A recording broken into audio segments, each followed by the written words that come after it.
तो चलिए जी स्टार्ट करते हैं आज की क्लास। और स्टार्टिंग करने से पहले पिछली कुछ क्लासेस के अंदर जो मैंने क्वेश्चंस कराए थे उनमें से 2 क्वेश्चंस में कुछ मिस्टेक हुई है। ठीक है, तो वो जो मिस्टेक है पहले वो मिस्टेक मैं आपको समझा देता हूँ। ठीक है, ये मेरे को बच्चों ने ही बताया है, आप ही में से कुछ बच्चों ने जो है जब खुद से क्वेश्चंस किए होंगे तो उनको ये चीज़ पता चली होगी कि भाई यहाँ पे गलती हो गई है। ठीक है, तो उन लोगों ने मुझे बताया है। सबसे पहले आप लोग इलिस्ट्रेशन 18 निकाल लेना। ठीक है, इलिस्ट्रेशन 18 आपको स्क्रीन पे भी मैंने दिखाने की कोशिश की है, आप बुक भी खोल लेना साथ साथ। ठीक है, इसको करवाते टाइम गलती क्या हुई थी वो गलती बताता हूँ। देखो मैं यहाँ पे ना क्रेडिटर्स के बारे में एक बात बोली थी, क्या देखो ध्यान से, ये वाली बात, creditors accepted stock in settlement of their dues. Creditors ने स्टॉक ले लिए अपनी सेटलमेंट के लिए। ठीक है, क्रेडिटर्स को हमने 34,000 देने थे तो उन्होंने हमारा 37,000 वाला स्टॉक ले लिया सेटलमेंट में। ठीक है, और मैंने आपको बताया था जब भी एक लायबिलिटी के बदले में हम एसेट देंगे, चाहे वो रिकॉर्डेड हो चाहे अनरिकॉर्डेड हो, उसकी कोई एंट्री नहीं होती। लेकिन गलती यहाँ पे क्या हो गई कि मैंने बाद में क्रेडिटर्स को पेमेंट भी कर दी थी। ठीक है, मैंने जो आंसर किया था वहां पे मैंने क्रेडिटर्स को पेमेंट कर दी थी, realisation account debit to bank account. अब वहां पे जाके देखना रियलाइजेशन अकाउंट के अंदर डेबिट साइड पे जो टू बैंक अकाउंट लिखा होगा वहां पे आपको क्रेडिटर्स दिख रहा होगा 34,000, तो वो आपको वहां पे नहीं लिखना, क्योंकि क्रेडिटर्स को ऑलरेडी हम लोग स्टॉक दे चुके हैं तो उनको कैश या बैंक के थ्रू पेमेंट करने की कोई आवश्यकता थी ही नहीं यहाँ पे। तो वो एक मिस्टेक थी, वहां पे वो जो टू बैंक लिखा है वहां से क्रेडिटर्स को हटा लेना, बैलेंसिंग फिगर दोबारा निकालना, रियलाइजेशन अकाउंट की चेंज हो जाएगी। ठीक है, पार्टनर्स के बीच में वो जो प्रॉफिट ऑन रियलाइजेशन है वो चेंज हो जाएगा और पार्टनर्स कैपिटल अकाउंट में फिर वो ट्रांसफर होगा, चेंज्ड अमाउंट ट्रांसफर होगा, चेंज हो जाएगा वो अमाउंट, तो वो ट्रांसफर होगा पार्टनर्स कैपिटल अकाउंट में। पार्टनर्स कैपिटल अकाउंट का बैलेंसिंग फिगर भी जो है इसी वजह से चेंज होगा और इसी का इफेक्ट कहां पड़ेगा, बैंक अकाउंट या कैश अकाउंट के अंदर भी लास्ट में पड़ेगा। तो इसका मतलब एक छोटी सी गलती की वजह से जो है पूरा का पूरा आंसर गलत हो सकता है। हालांकि बैंक अकाउंट वहां पे हमारा मैच कर रहा था तो उससे कोई फर्क नहीं पड़ेगा, लेकिन फिर भी यहाँ पे मार्क्स तो कटेंगे। ठीक है, अगर इस तरह की छोटी गलती भी होगी तो मार्क्स कटेंगे। इसका मतलब यहाँ पे प्रेजेंस ऑफ माइंड थोड़ा सा ज्यादा चाहिए था। तो क्रेडिटर्स को हम ऑलरेडी यहाँ पे क्या कर चुके थे भाई, पेमेंट कर चुके थे, उसको स्टॉक दे चुके थे, तो उसको कैश या बैंक के थ्रू पे नहीं करना था, जबकि मैंने कर दिया वहां पे।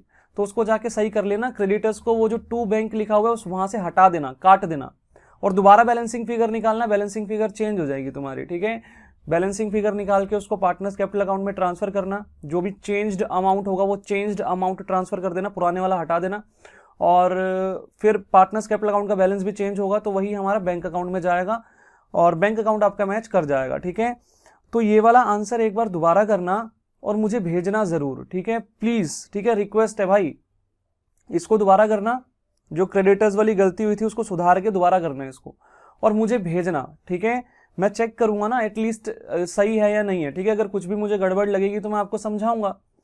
तो ये वाला आपको आंसर दोबारा करना है भाई। बाकी सारी चीजें ठीक थी, सारी एडजस्टमेंट्स ठीक थी, कुछ भी गलत नहीं था, बस क्रेडिटर्स को पेमेंट नहीं करनी थी क्योंकि उनको स्टॉक दे चुके थे हम लोग। तो वो जो टू बैंक अकाउंट लिखा है वहां पे क्रेडिटर्स नहीं आना था। ठीक है, उसको सही कर लेना। एक तो था ये वाला क्वेश्चन, उसके बाद एक हमारा इलिस्ट्रेशन नंबर 20 में भी कुछ गड़बड़ हुई थी। ये रहा इलिस्ट्रेशन नंबर 20 में क्या गड़बड़ हुई थी, यहाँ पे मैं बिल्स पेबल को पे करना भूल गया था टू बैंक अकाउंट के अंदर। ये मैं आपको दिखा देता हूँ, ये तो मैंने क्योंकि यहाँ पे लिखा भी होगा, तो एक मिनट रुक जाओ, ये मैं आपको फटाफट से यहीं पे दिखा देता हूँ। देखो ये इलिस्ट्रेशन 20 का मैंने आंसर यहाँ पे लिखा हुआ है। ठीक है, ये आपको अपनी स्क्रीन पे अच्छे से दिख जाएगा। अब यहाँ पे देखना, ये जो टू बैंक अकाउंट मैंने लिखा है ना डेबिट साइड पे, ये वाला टू बैंक अकाउंट, यहाँ पे मैंने कहीं पे भी बिल्स पेबल को पे नहीं किया। देखो बिल्स पेबल को पे नहीं किया। क्वेश्चन में क्या बिल्स पेबल के बारे में कुछ बोला हुआ था किसी एडजस्टमेंट में? नहीं बोला हुआ था, तो मतलब उसको हमें पे करना चाहिए था कि नहीं करना चाहिए था? करना चाहिए था, तो उसको मैं पे करना भूल गया हूँ। ठीक है, यहाँ पे मैंने बिल्स पेबल को पे नहीं किया है। तो आप लोग क्या करना, ज्यादा कुछ नहीं करना, यहाँ पे जो टू बैंक अकाउंट लिखा है यहाँ पे साथ में बिल्स पेबल भी लिख देना, बिल्स पेबल भी लिख देना। कितने का बिल्स पेबल था भाई? 25,000 का था। ठीक है, ये रहा ना, देखो बिल्स पेबल। ठीक है, 25,000 का, तो ये 25,000 भी यहाँ पे आ जाएगा।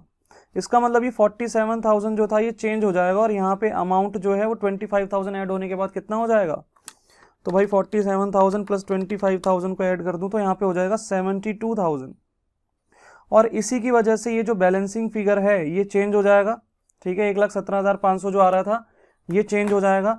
पार्टनर्स में जो ये बटना था ये भी चेंज हो जाएगा, ठीक है, अमाउंट, क्योंकि ये वाला अमाउंट चेंज होगा तो ये भी चेंज हो जाएंगे दोनों, और उसी का इफेक्ट जाएगा पार्टनर्स कैपिटल अकाउंट में।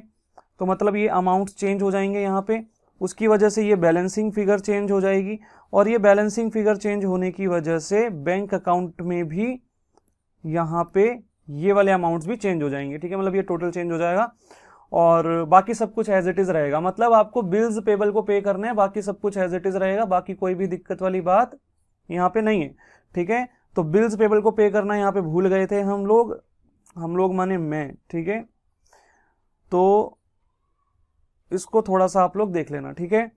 तो ये दो ही मिस्टेक्स अब तक हुई थी, तो इनको आप करेक्ट कर लेना। और अब मैं स्टार्ट करूंगा भाई आज की क्लास, ठीक है। आज की क्लास में क्या करना है, तो आज की क्लास में क्वेश्चंस को डिस्कस करने से पहले मैंने यहाँ पे कुछ नोटिंग्स किए हैं, हम इन नोटिंग्स को पढ़ेंगे, ठीक है। यहाँ पे देखो भाई ये आ गई नोटिंग्स, ठीक है, ये आपको इस तरीके से दिख जाएंगी।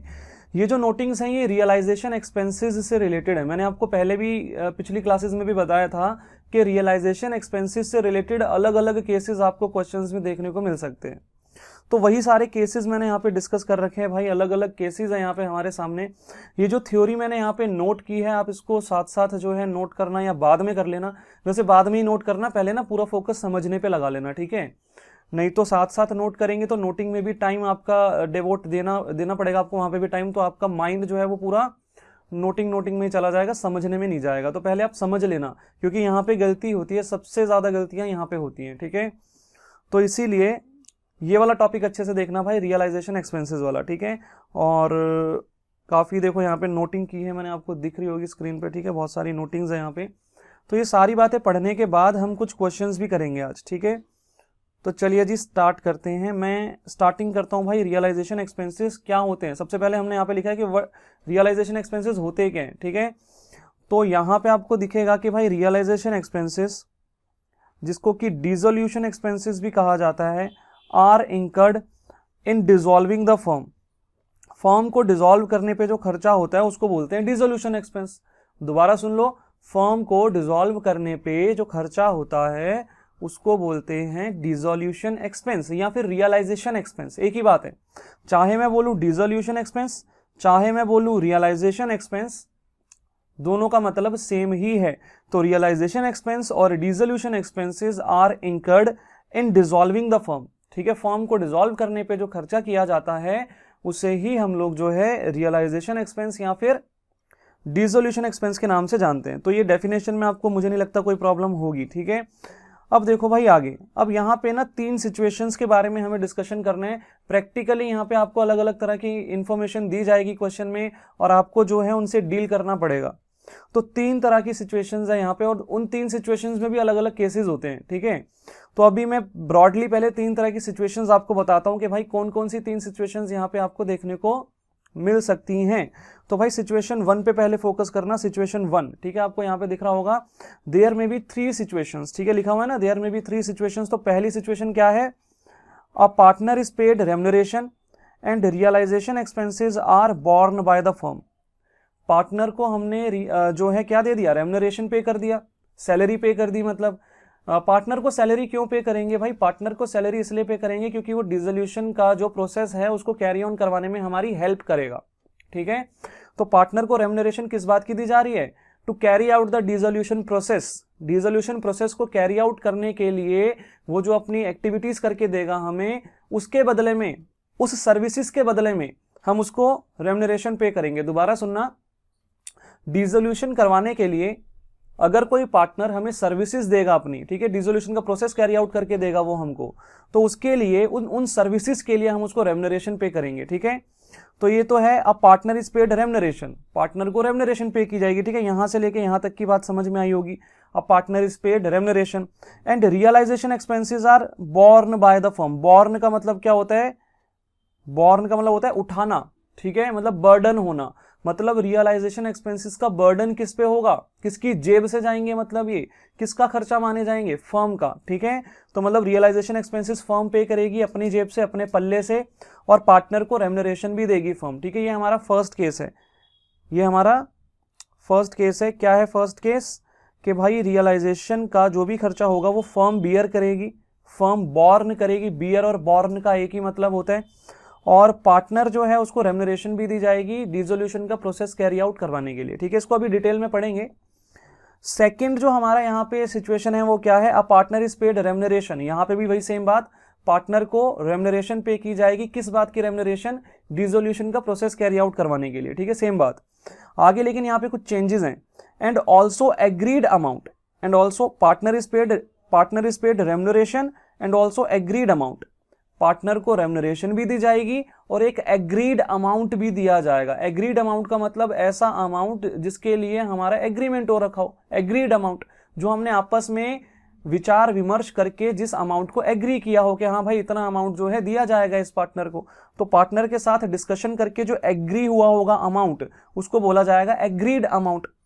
तो मतलब पार्टनर को रेम्यूनरेशन तो दी ही जाएगी, साथ ही साथ एक एग्रीड अमाउंट दिया जाएगा जो कि आपको क्वेश्चन में गिवन होगा कि भाई वो कितना अमाउंट है। ठीक है, तो फर्म और पार्टनर के बीच में डिस्कशन होने के बाद एक अमाउंट निकाला जाएगा, उसको बोला जाएगा एग्रीड अमाउंट। और पार्टनर को वो वाला अमाउंट भी पे किया जाएगा, मतलब रेम्यूनरेशन तो पे की ही जाएगी, साथ ही साथ एक एग्रीड अमाउंट पे किया जाएगा। तो दोबारा पढ़ते हैं, a partner is paid remuneration, remuneration भी दी जाएगी पार्टनर को, and also agreed amount as realisation expenses, और उसको एक एग्रीड अमाउंट दे दिया जाएगा रियलाइजेशन एक्सपेंसेस के नाम पे। मतलब रियलाइजेशन एक्सपेंसेस का जितना पैसा वो एग्री कर लेंगे आपस में कि हाँ यार इतना खर्चा आना चाहिए रियलाइजेशन का, उतना पैसा वो लोग जो है पार्टनर को ही पकड़ा देंगे और पार्टनर अपने आप पे करेगा वो रियलाइजेशन का पैसा। अब हो सकता है कि वो रियलाइजेशन एक्सपेंस एग्रीड अमाउंट जो पार्टनर को मिला है फर्म के द्वारा उससे ज्यादा हो। ठीक है, देखो फर्म ने पार्टनर को एक अमाउंट पे किया, एग्रीड अमाउंट पे किया। अब वो जो अमाउंट है उस अमाउंट से रियलाइजेशन एक्सपेंसेस ज्यादा भी हो सकते हैं हमारे और कम भी हो सकते हैं। ध्यान से समझना इस बात को। फर्म ने पार्टनर को एक एग्रीड अमाउंट पे कर दिया और रेम्यूनरेशन भी पे कर दी। ठीक है, रेम्यूनरेशन का मतलब सैलरी पे कर दी और साथ साथ एक एग्रीड अमाउंट पे कर दिया। एग्रीड अमाउंट किस लिए पे किया, रियलाइजेशन एक्सपेंसेस के लिए पे किया। समझना इसको ध्यान से। अब वो जो रियलाइजेशन एक्सपेंसेस के लिए फर्म ने पार्टनर को एग्रीड अमाउंट पे किया, उस अमाउंट से ज्यादा का ही रियलाइजेशन एक्सपेंस इंकर हो गया, मान लो ऐसा, तो जो ऊपर का खर्चा है वो कौन पे करेगा, वो पार्टनर अपनी जेब से पे करेगा, फर्म पे नहीं करेगी। और मान लो कि एग्रीड अमाउंट से कम खर्चा हुआ तो उस केस में पार्टनर को पैसा बच जाएगा, तो वो बचत भी पार्टनर की हो जाएगी, फर्म को उसमें कुछ नहीं मिलेगा। ठीक है, तो ये अभी मैं वैसे पढ़ाऊंगा। ठीक है, अभी सिर्फ ओवरव्यू दे रहा हूं मैं। ठीक है, अभी सिर्फ ओवरव्यू दे रहा हूं कि भाई 3 तरह के केसेस है। पहला वाला केस हमने क्या पढ़ा, दोबारा देख लो। पहला वाला केस हमने यहाँ पे पढ़ा कि पार्टनर को रेम्यूनरेशन दी जाएगी और रियलाइजेशन का खर्चा सारा का सारा फर्म बॉर्न करेगी। पार्टनर को रियलाइजेशन एक्सपेंसेस पे करने के लिए कुछ भी पे नहीं किया जाएगा, उसको सिर्फ रेम्यूनरेशन पकड़ाई जाएगी और जो भी खर्चा होगा रियलाइजेशन का वो सारा का सारा कौन करेगा, फर्म बॉर्न करेगी वो। ठीक है, फर्म बियर करेगी उसको। सेकंड केस में हमने, सेकंड सिचुएशन में हमने यहाँ पे पढ़ा कि भाई जो पार्टनर है उसको रेम्यूनरेशन तो दी ही जाएगी, साथ में एक एग्रीड अमाउंट भी दिया जाएगा। A partner is paid remuneration also agreed amount, agreed amount भी दिया जाएगा as realisation expenses, realisation expenses के तौर पे उसको एक एग्रीड अमाउंट दे दिया जाएगा। अब एक्चुअल रियलाइजेशन एक्सपेंसेस अगर एग्रीड अमाउंट से ज्यादा होंगे तो जो एक्सेस पैसा पे करना है वो पार्टनर अपनी जेब से करेगा, फर्म नहीं देगी। एक बार जो एग्रीड अमाउंट तय हो गया उतना ही अमाउंट पार्टनर को दिया जाएगा रियलाइजेशन के खर्चों के लिए। उससे ऊपर का अगर कुछ भी रियलाइजेशन का एक्सपेंस होगा तो पार्टनर अपनी जेब से पे करेगा। सिमिलरली अगर एग्रीड अमाउंट से कम खर्चा आता है एक्चुअल में रियलाइजेशन का, तो वो जो बचत होगी वो भी पार्टनर की होगी, पार्टनर उसको जो है अपनी जेब में डाल लेगा, फर्म को कुछ भी नहीं मिलेगा। थर्ड केस क्या है भाई, यहाँ पे a partner is paid fixed amount, a partner is paid fixed amount including realisation expenses. एक फिक्स्ड अमाउंट उसको दे दिया जाएगा और उसी में उसके रियलाइजेशन एक्सपेंसेस भी जुड़े होंगे। अब ये जो थर्ड सिचुएशन है ये सेकंड सिचुएशन की ही कॉपी है एक तरीके से। सेकंड सिचुएशन में क्या था कि रेम्यूनरेशन का अमाउंट अलग से पकड़ाया जा रहा था और रियलाइजेशन एक्सपेंसेस के लिए एक एग्रीड अमाउंट अलग से दिया जा रहा था। दोनों अमाउंट को अलग अलग तरीके से पकड़ाया जा रहा था कि ये भाई तेरी रेम्यूनरेशन है और ये तेरा जो है खर्चों के लिए हम तेरे को पैसा दे रहे हैं, रियलाइजेशन के एक्सपेंसेस के लिए तेरा पैसा। ठीक है, लेकिन थर्ड सिचुएशन में क्या है, सीधा सीधा एक फिक्स्ड अमाउंट दिया जाएगा, उसी अमाउंट में से उसको अपनी रेम्यूनरेशन भी निकालनी है, उसी अमाउंट में से उसको अपना जो है रियलाइजेशन का एक्सपेंस भी पे करना है। तो सिमिलर केस है ये, मैं भी आपको समझाऊंगा। ठीक है, तो थोड़ा थोड़ा सा सिमिलर केस है। अब सबसे पहले हम लोग सिचुएशन 1 पे आ गए। सिचुएशन 1 हमने जो ऊपर अभी देखी थी वही वाली सिचुएशन 1, पार्टनर को जो है रियलाइजेशन सॉरी पार्टनर को जो है रेम्यूनरेशन पे की जाएगी यहाँ पे, और रियलाइजेशन का खर्चा फर्म के द्वारा बॉर्न किया जाएगा। ठीक है, पार्टनर को रेम्यूनरेशन पे की जाएगी और रियलाइजेशन का खर्चा फर्म के द्वारा बॉर्न किया जाएगा। तो देखते हैं भाई सिचुएशन 1। ठीक है, ये आ गई भाई सिचुएशन 1। आप लोग जो है नोटिंग भी इसको जो है कर लेना, या तो मैं एक काम करूंगा, मैं पीडीएफ जो है ना पूरा का पूरा पीडीएफ, ये पूरा पीडीएफ इस वीडियो के डिस्क्रिप्शन में लगा दूंगा। ठीक है, इसमें इलिस्ट्रेशन 20 भी हो जाएगा आपका। ठीक है, हालांकि इलिस्ट्रेशन 20 आप लोगों ने लास्ट क्लास में कर लिया था, वहां पे एक गलती हुई थी, मैंने आपको बताया ना कि बिल्स पेबल में पे करना भूल गया था, तो आप उसको पे कर देना टू बैंक अकाउंट के अंदर, और उसी वाले पीडीएफ में आपको ये सारा का सारा जो है नोट्स भी आपको मिल जाएंगे। ठीक है, तो आप वहां से भी नोट बाद में कर लेना, और अभी पहले समझने पे फोकस करते हैं। तो देखो भाई सिचुएशन 1 यहाँ पे वही मैंने दोबारा लिखा है कि भाई अब partner is paid remuneration, partner को रेम्यूनरेशन पे की जाएगी, and realisation expenses are borne by the firm. Realisation का खर्चा कौन बॉर्न करेगा? फर्म बियर करेगी, फर्म बॉर्न करेगी, फर्म की जेब से वो पैसा जाएगा। अब यहाँ पे दो बातें मैंने लिखी है, देखो आपको ना दो बुलेट्स दिख रहे होंगे नीचे। ठीक है, एक ये है और एक ये है। ठीक है, ये वाला, तो ये दो बुलेट्स आपको यहाँ पे दिख रहे होंगे, और एक एक करके इन दोनों को पढ़ेंगे। सबसे पहले मैं फर्स्ट बुलेट पे डिस्कशन करूंगा, देन हम सेकंड बुलेट की तरफ भी बढ़ेंगे। तो फर्स्ट बुलेट में मैंने क्या लिखा है, देखो, for paying remuneration to partner. क्योंकि भाई देखो सिचुएशन 1 में दो चीजें हो रही है। सिचुएशन 1 में क्या हो रहा है, रियलाइजेशन रेम्यूनरेशन जो है वो पार्टनर को पे की जाएगी, पार्टनर को रेम्यूनरेशन पे की जाएगी। पहला काम तो ये हो रहा है, पार्टनर को रेम्यूनरेशन पे की जाएगी, और फर्म के द्वारा दूसरा काम क्या होगा कि फर्म को रियलाइजेशन का खर्चा भी पे करना है। ठीक है, तो यहाँ पे दो दो काम होंगे, एक तो यहाँ पे पार्टनर को रेम्यूनरेशन पे करनी है हमें, और दूसरा काम हमें यहाँ पे क्या करना है, रियलाइजेशन का खर्चा भी पे करना है। तो सबसे पहले हमने रेम्यूनरेशन की बात की है, तो देखो भाई एंट्री क्या होगी यहाँ पे, कहाँ चला गया भाई, ये रहा। तो एंट्री क्या होगी भाई यहाँ पे, ठीक है, आपको स्क्रीन पे दिख रहा होगा, for paying remuneration to partner, partner को रेम्यूनरेशन पे करने की जर्नल एंट्री क्या होगी। तो भाई देखो पार्टनर को रेम्यूनरेशन पे करेंगे तो हमारे लिए ये एक्सपेंस है, एक्सपेंसेस डेबिट नेचर के होते हैं, रियलाइजेशन अकाउंट डेबिट, और पार्टनर को पैसा देना है तो पार्टनर के खाते में पैसा क्या कर देंगे, जोड़ देंगे, क्रेडिट कर देंगे, पार्टनर को अपना क्रेडिटर बना लेंगे। हमने उसको पैसे देने हैं, हमने उसको रेम्यूनरेशन पे करनी है, तो हम उसको अपना क्या बना लेंगे, क्रेडिटर बना लेंगे। तो जो भी कंसर्न्ड पार्टनर है उसका कैपिटल अकाउंट क्या होगा, क्रेडिट हो जाएगा। ठीक है, क्रेडिट हो जाएगा, उसको हम अपना क्रेडिटर बना लेंगे, हमने उसको पैसे देने हैं, और रियलाइजेशन अकाउंट क्या हो गया, डेबिट हो गया। तो ये एंट्री तो हमारी किस बात की है, रेम्यूनरेशन को पे करने की एंट्री है ये। ठीक है, ध्यान से देख लेना दोबारा से, realisation account debit to concerned partners capital account. Concerned partner माने जिस पार्टनर के बारे में बात चल रही है, ठीक है, जिस पार्टनर को रेम्यूनरेशन दी जा रही है। फॉर एग्जांपल अगर बी को रेम्यूनरेशन दी जा रही है तो realisation account debit to B's capital account यहाँ पे हो जाएगा। ठीक है, क्रेडिट के अंदर। तो इसका मतलब यहाँ पे इस तरीके से ये सिचुएशन जो है हैंडल की जाएगी, रेम्यूनरेशन पे करने की यहाँ पे ये एंट्री होगी। ठीक है, आगे देखो भाई, आगे तो ये तो रेम्यूनरेशन पे करने की बात हो गई। अब आते हैं रियलाइजेशन एक्सपेंसेस पे। दो बातों में डिस्कशन करना है हमें। देखो सिचुएशन 1 में हमें दो बातों पे डिस्कशन करना है।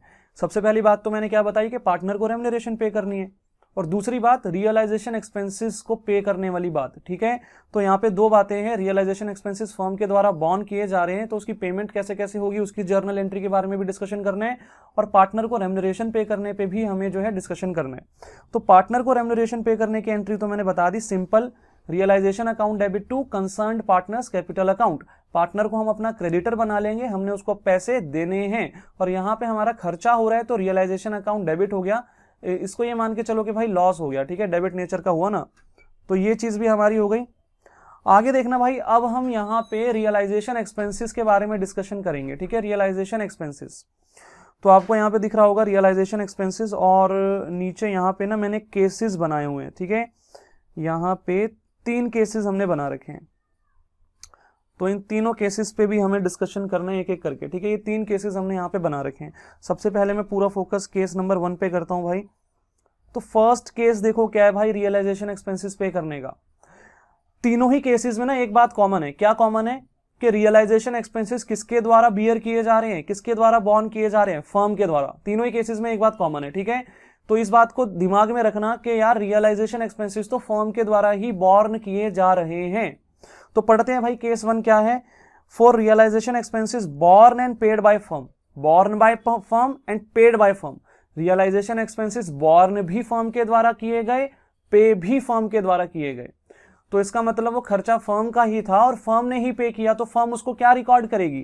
तो भाई रियलाइजेशन एक्सपेंसेस को नॉर्मली जो पे करने की एंट्री होती है, जो हम अभी तक करते आ रहे थे, realisation account debit to cash और बैंक अकाउंट, यही एंट्री करते थे ना हम। तो यही एंट्री करते थे, तो हम ऐसा एज्यूम करते थे कि रियलाइजेशन एक्सपेंसेस फर्म के द्वारा ही बॉर्न किए जा रहे हैं और फर्म ही उसको पे करती थी। वहां पे क्वेश्चंस के अंदर साफ साफ लिखा होता था कि इतना रियलाइजेशन एक्सपेंस है, कुछ भी मेंशन नहीं होता था कि किसने बॉर्न किया, किसने पे किया। तो हम ये एज्यूम करते थे कि फर्म ने ही बॉर्न किया होगा और फर्म ने ही पे किया होगा। इट मींस अगर आपको क्वेश्चन में सिर्फ इतना लिखा हुआ दिखता है कि भाई रियलाइजेशन एक्सपेंसेस आर, मतलब अमाउंट दे देते हैं, realisation expenses are 10,000, realisation expenses are 15,000, ऐसे करके बस दे दिया आपको, जैसे कि अब तक दिया जाता था क्वेश्चंस के अंदर। तो उस केस में क्या होगा? उस केस में ये एंट्री होगी, ठीक है। मतलब आपको सीधा सीधा खर्चा दे दिया और कुछ भी नहीं बताया कि भाई किसने बॉर्न किया, किसने पे किया। फोकस करना बात पे। आपको सीधा सीधा खर्चा दे दिया और कुछ भी मेंशन नहीं किया कि किसने ये खर्चा बियर किया और किसने ये खर्चा पे किया। तो फर्म ने ही बियर किया होगा, फर्म ने ही पे किया होगा, ठीक है। ऐसा एज्यूम करते हैं हम लोग हमेशा। अभी तक के जितने भी क्वेश्चंस हमने किए हैं उनमें हमने यही केस किया था। और एंट्री भी आप जाके चेक कर लेना, यही एंट्री हमने की थी, realisation account debit to cash और बैंक अकाउंट। भाई पैसा जा रहा है तो कैश और बैंक अकाउंट। तो एक बार दोबारा देख लो भाई, बीच में मुझे रिकॉर्डिंग रोकनी पड़ गई थी, ठीक है। तो दोबारा देख लेते हैं भाई क्या था यहाँ पे। रियलाइजेशन एक्सपेंसेस अगर फर्म ही बॉर्न करेगी, फर्म ही पे करेगी, तो इसका मतलब यहाँ पे एंट्री क्या होगी? Realisation account debit to cash और बैंक अकाउंट। और अब तक मैंने आपको बताया था जितने भी क्वेश्चंस हमने किए हैं वहां पे यही सिचुएशन हमें दी जाती थी कि भाई फर्म ने ही खर्चा बॉर्न किया और फर्म ने ही उसको पे कर दिया, ठीक है। मतलब सीधा सीधा आपको दिया जाता था रियलाइजेशन एक्सपेंसेस आर 10,000, मतलब कुछ भी नहीं बताया जाता था किसने बॉर्न किया, किसने पे किया। तो हमेशा हम एज्यूम करते हैं कि फर्म ने ही पे किया होगा, ठीक है। तो if not mention in the question whether the realisation expenses are borne by firm और by partner, it is always assume that the realisation expenses are borne by firm and paid by firm. अगर आपको question में ये बिल्कुल भी नहीं बताया गया कि रियलाइजेशन एक्सपेंसेस किसके द्वारा बॉर्न किए गए हैं, किसके द्वारा पे किए गए हैं, सिर्फ रियलाइजेशन एक्सपेंसेस बता दिया आपको कि भाई इतना खर्चा है, रियलाइजेशन एक्सपेंसेस 10,000 है, 12,000 है, 15,000 है, बस अमाउंट बता दिया आपको, तो हम हमेशा ये एज्यूम करते हैं कि भाई ये वाला केस है, मतलब फर्म ने ही बॉर्न किया होगा, फर्म ने ही पे भी किया होगा। तो चलिए जी आगे देखते हैं केस 2 को, ठीक है। केस 2 क्या है भाई उसको भी देख लेते हैं जरा। तो केस 2 क्या है भाई? For realisation expenses borne by firm but paid by partner. भाई रियलाइजेशन का खर्चा बॉर्न तो फर्म ने किया, मतलब वो फर्म की जेब से जाना चाहिए था, फर्म उसका बर्डन झेलेगी, लेकिन पे पार्टनर ने कर दिया। अब पार्टनर ने खर्चा पे कर दिया तो फर्म बॉर्न कर रही है, तो फर्म ने अब पार्टनर को पे करना है कि नहीं करना? दोबारा पार्टनर को पैसा पे करेगी ना फर्म, क्योंकि खर्चा तो फर्म का था, वो फर्म बॉर्न कर रही है उसको। भाई फर्म पे उसका बर्डन होना चाहिए था, लेकिन पार्टनर ने पे कर दिया, तो फर्म अब पार्टनर को पे करेगी कि नहीं करेगी? वो पैसा पार्टनर को पे करेगी। तो वही चीज यहां पे कर रखी है, फर्म क्या करेगी? पार्टनर को अपना क्रेडिटर बना लेगी। तो to concerned partners capital account, ठीक है, पार्टनर को क्रेडिट करके अपना क्रेडिटर बना लिया। और खर्चा हुआ है तो रियलाइजेशन अकाउंट क्या हो गया? डेबिट हो गया। तो ये एंट्री होगी जब खर्चा फर्म के द्वारा बॉर्न किया गया था लेकिन पे पार्टनर ने कर दिया।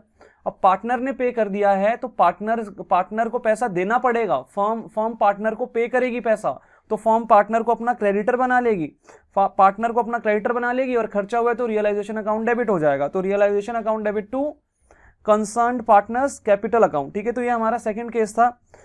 थर्ड केस देखते हैं और फिर पूरा एक बार दोबारा से रिवाइज करवाऊंगा, ठीक है।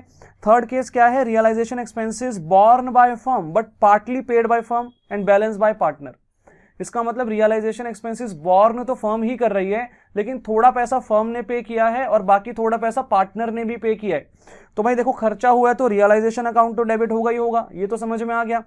जितना पैसा फर्म ने पे कर दिया उसकी एंट्री टू कैश या बैंक अकाउंट के नाम से हो जाएगी, और जितना पैसा पार्टनर ने पे किया वो पैसा फर्म ने पार्टनर को पे करना है कि नहीं करना? भाई फर्म बियर कर रही है खर्चा, फर्म बॉर्न कर रही है खर्चा, पार्टनर ने पे कर दिया फर्म के बिहाफ पे, तो इसका मतलब फर्म पार्टनर को पे करेगी, तो फर्म पार्टनर को अपना क्या बना लेगी?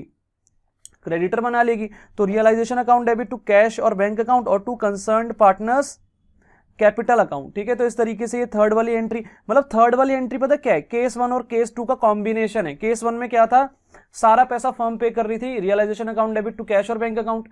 केस 2 में क्या था, सारा का सारा पैसा पार्टनर ने पे कर दिया था, बॉर्न फर्म कर रही थी, तो फर्म ने पार्टनर को अपना क्रेडिटर बना लिया था, तो realisation account debit to concern partners capital account. और केस 3 इन दोनों का कॉम्बिनेशन हो गया, मतलब थोड़ा पैसा तो फर्म ने पे कर दिया और बाकी पैसा पार्टनर ने पे कर दिया, और पूरा का पूरा पैसा बॉर्न कौन कर रहा था, फर्म ही कर रही थी। तो इसका मतलब realisation account debit to cash और बैंक अकाउंट और to concern partners capital account, partner को अपना क्रेडिटर बना लिया फर्म ने यहाँ पे, ठीक है। तो एक बार दोबारा से यहां तक की बात को देख लेते हैं। देखो भाई, ये हमारा सिचुएशन 1 थी, ठीक है। अभी तक हमने सिर्फ सिचुएशन 1 पढ़ी है, दोबारा देख लो भाई। सिचुएशन 1 में हमने क्या पढ़ा कि पार्टनर को रेम्युनरेशन पे की जा रही है, पार्टनर को रेम्युनरेशन पे की जा रही है, और रियलाइजेशन का खर्चा कौन बियर करेगा, फर्म बियर करेगी, ठीक है। अब फर्म बियर करेगी तो हो सकता है फर्म पे कर दे, हो सकता है पार्टनर पे कर दे फर्म के बिहाफ पे, जैसे हमने अभी अभी पढ़ा। तो यहां पे मेन बातें क्या थी, सबसे पहले तो भाई देखो, पार्टनर को जो रेम्युनरेशन दी जा रही है उसकी एंट्री में तो कोई दिक्कत नहीं है। उसकी एंट्री क्या है, realisation account debit to concern partners capital account, यहां तक तो कोई दिक्कत नहीं है, ठीक है। पार्टनर को अपना क्रेडिटर बना लेंगे, पार्टनर को हमने रेम्युनरेशन पे करनी है और खर्चा हो रहा है तो रियलाइजेशन अकाउंट डेबिट। लेकिन रियलाइजेशन एक्सपेंसेस के केस में यहाँ पे 3 केसेस बन गए हमारे। पहला केस, खर्चा फर्म ने ही बॉन्ड किया, फर्म ने ही पे कर दिया, तो realisation account debit to cash और बैंक अकाउंट। दूसरा केस, खर्चा फर्म ने बॉन्ड किया लेकिन पे पार्टनर ने कर दिया, तो फर्म ने पार्टनर को पैसे देने हैं तो फर्म पार्टनर को अपना क्रेडिटर बना लेगी, realisation account debit to concern partners capital account. और तीसरा केस, थोड़ा खर्चा फर्म ने पे कर दिया, थोड़ा पार्टनर ने पे कर दिया, लेकिन बॉर्न पूरा का पूरा फर्म कर रही है, ठीक है। तो इसका मतलब खर्चा पूरा का पूरा फर्म को ही देना चाहिए था, लेकिन थोड़ा सा फर्म ने दिया और थोड़ा सा पार्टनर ने दे दिया, तो रियलाइजेशन अकाउंट डेबिट हो जाएगा, खर्चा हुआ है, टू कैश और बैंक अकाउंट, जितना पैसा फर्म ने पे किया वो वहां पे आ जाएगा, और टू यहां पे concern partners capital account, partner को अपना क्रेडिटर बना लेंगे, जितना पैसा पार्टनर ने पे किया वो हमें उसको रिटर्न करना है, वापस करना है, ठीक है। तो ये सिचुएशंस हो सकती हैं हमारी, ठीक है, ये केसेस हो सकते हैं हमारे सिचुएशन 1 के अंदर। मतलब रेम्युनरेशन से रिलेटेड तो कोई पंगा नहीं है, पंगा किस बात से रिलेटेड है, रियलाइजेशन एक्सपेंसेस से रिलेटेड है। तो एक बार रिवीजन करेंगे तो हो जाएगा, मैं आपको अभी इससे रिलेटेड क्वेश्चंस भी कराऊंगा। अब भाई सिचुएशन 2 पे आ जाते हैं। तो देखो भाई सिचुएशन 2 क्या है, तो ये आपको सिचुएशन 2 यहां पे दिख जाएगी, ठीक है। देखो भाई सिचुएशन 2 क्या है, अब partner is paid remuneration, partner को हम लोग रेम्युनरेशन पे कर रहे हैं, एंड ऑल्सो एग्रीड अमाउंट, और उसको हम एक एग्रीड अमाउंट भी पे कर रहे हैं as realisation expenses, realisation expenses के लिए।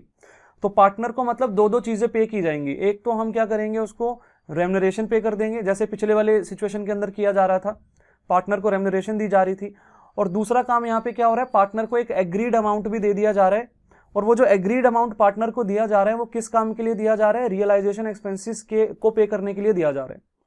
अब यहाँ पे ब्रैकेट में मैंने एक बात लिखी है, उसको पढ़ते हैं। Firm has to pay agreed amount whether realisation expenses are more और लेस, रियलाइजेशन एक्सपेंसेस चाहे एक्चुअल में रियलाइजेशन एक्सपेंसेस एग्रीड अमाउंट से ज्यादा हो जाए या कम हो जाए, उससे कोई फर्क नहीं पड़ता, फर्म ने सिर्फ क्या पे करना है, फर्म ने सिर्फ एग्रीड अमाउंट पे कर देना है पार्टनर को। उसके बाद वो पार्टनर की सरदर्दी है भाई, उसके बाद वो पार्टनर की सरदर्दी है कि अगर एक्चुअल में खर्चा ज्यादा हो रहा है या कम हो रहा है, ठीक है, वो पार्टनर देखेगा। फर्म को रियलाइजेशन एक्सपेंसेस से कोई लेना देना है ही नहीं, फर्म को रियलाइजेशन एक्सपेंसेस से कोई लेना देना नहीं है। फर्म ने तो रियलाइजेशन एक्सपेंसेस का अमाउंट पार्टनर को पकड़ा दिया, फर्म ने पार्टनर से एग्री किया, पूछा कि भाई कितना खर्चा होना चाहिए रियलाइजेशन का, तो पार्टनर ने बोला भाई इतना होना चाहिए, 10,000 होना चाहिए मान लो, तो फर्म ने उसको पकड़ा दिया 10,000। और फर्म ने पार्टनर को क्या बोला, भाई 10,000 से ज्यादा हुआ तो अब तेरी हेडेक है, तूने बोला 10,000 में हो जाएगा, ठीक है, और अगर कम हुआ तो वो तू रख लियो, ठीक है, इस तरीके से। तो मतलब फर्म जो है वो ज्यादा सरदर्दी यहाँ पे नहीं लेगी, सिर्फ एग्रीड अमाउंट पे कर देगी पार्टनर को, और बाकी पार्टनर की सरदर्दी है भाई, पार्टनर को अगर पैसा बच रहा है तो वो पार्टनर अपने पास रख लेगा, अगर एक्स्ट्रा पैसा देना पड़ेगा तो पार्टनर अपनी जेब से देगा। फर्म रियलाइजेशन एक्सपेंसेस को जो है बियर यहाँ पे नहीं करेगी, यहाँ पे रियलाइजेशन एक्सपेंसेस कौन बियर करेगा, पार्टनर बियर करेगा। लिख लेना इस बात को, here the realisation expenses are borne by partner, ठीक है, here the realisation expenses are borne by partner. में लिख देता हूं, लो यहां पे मैं ऐसे करके ना एरो लगा देता हूं, यहां पे लिखता हूं मैं, ठीक है। तो यहां पे लिखते हैं here realisation expenses are borne by partner. यहां पे जो रियलाइजेशन का खर्चा है वो कौन बियर करेगा? पार्टनर बियर करेगा। ठीक है, तो ये बात भी मैंने यहाँ पे एरो लगा के लिख दी है, ये जो नोट्स हैं ये आपको मिल जाएंगे। ठीक है, तो यहाँ पे खर्चा कौन बियर कर रहा है? पार्टनर बियर कर रहा है, फर्म खर्चा बियर नहीं करेगी। फर्म ने तो बस क्या दे दिया? एग्रीड अमाउंट दे दिया पार्टनर को। अब देखो भाई यहाँ पे क्या क्या चीजें होने वाली हैं। पहली चीज यहाँ पे क्या होगी? फर्म जो है वो पार्टनर को रेम्यूनरेशन पे करेगी और साथ ही साथ एग्रीड अमाउंट भी पे कर देगी। फर्म पार्टनर को रेम्यूनरेशन पे करेगी और साथ ही साथ एग्रीड अमाउंट पे कर देगी। तो फर्म पार्टनर को अपना क्रेडिटर बना लेगी और फर्म का खर्चा हो रहा है तो रियलाइजेशन अकाउंट डेबिट। तो realisation account debit to concern partners capital account.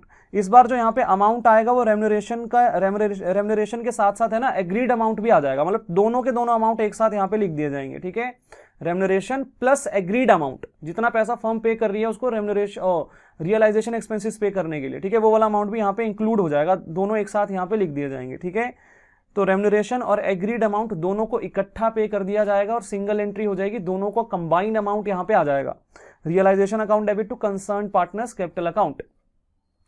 अगली बात यहाँ पे क्या होगी भाई, ध्यान देना, अगली बात यहाँ पे क्या होगी। अब भाई रियलाइजेशन एक्सपेंसेस यहाँ पे अलग अलग केसेस हो सकते हैं पे करने के। तो देखो भाई, पहला case, realisation expenses are paid by partner. अब मुझे एक बात बताओ, फर्म ने पार्टनर को एग्रीड अमाउंट दे दिया कि भाई ये पकड़ रियलाइजेशन एक्सपेंसेस का पैसा, जो भी खर्चा होगा तू देख लियो। ठीक है, और पार्टनर ने वो पैसा पे कर दिया। फर्म को क्या अब उससे कोई लेना देना है उस रियलाइजेशन एक्सपेंसेस से? फर्म ने तो वो एग्रीड अमाउंट पे ऑलरेडी कर दिया ना। देखो ऊपर ये जो एंट्री कर रखी है ये एग्रीड अमाउंट तो पे किया है फर्म ने, यहाँ पे एग्रीड अमाउंट पे कर तो दिया फर्म ने। तो अब वो जो रियलाइजेशन के जो खर्चे होंगे, क्या फर्म को उससे कोई लेना देना है क्या? तो नहीं है भाई, फर्म को उससे कोई लेना देना नहीं है। ठीक है ना, तो इसका मतलब फर्म तो कोई भी एंट्री नहीं करेगी, नो एंट्री। ठीक है, कोई भी एंट्री यहाँ पे फर्म के द्वारा नहीं की जाएगी। इतनी बात आपको समझ में आ रही होगी भाई। फर्म के द्वारा यहाँ पे पार्टनर वो खर्चा बॉर्न कर रहा है और पार्टनर ही वो खर्चा पे कर रहा है, तो फर्म को क्या लेना देना? बात समझ में आ रही है? फर्म ने तो सीधा सीधा एक एग्रीड अमाउंट पकड़ा दिया कि भाई ये तेरा जो रियलाइजेशन का खर्चा बनेगा इसमें से पे कर दियो, अब मेरे को तंग मत करियो अब। ठीक है, अब मुझे तंग मत करियो, बार बार मैं जो है परेशान नहीं होने वाली हूं। ठीक है, तो मतलब फर्म क्या यहाँ पे करने वाली है?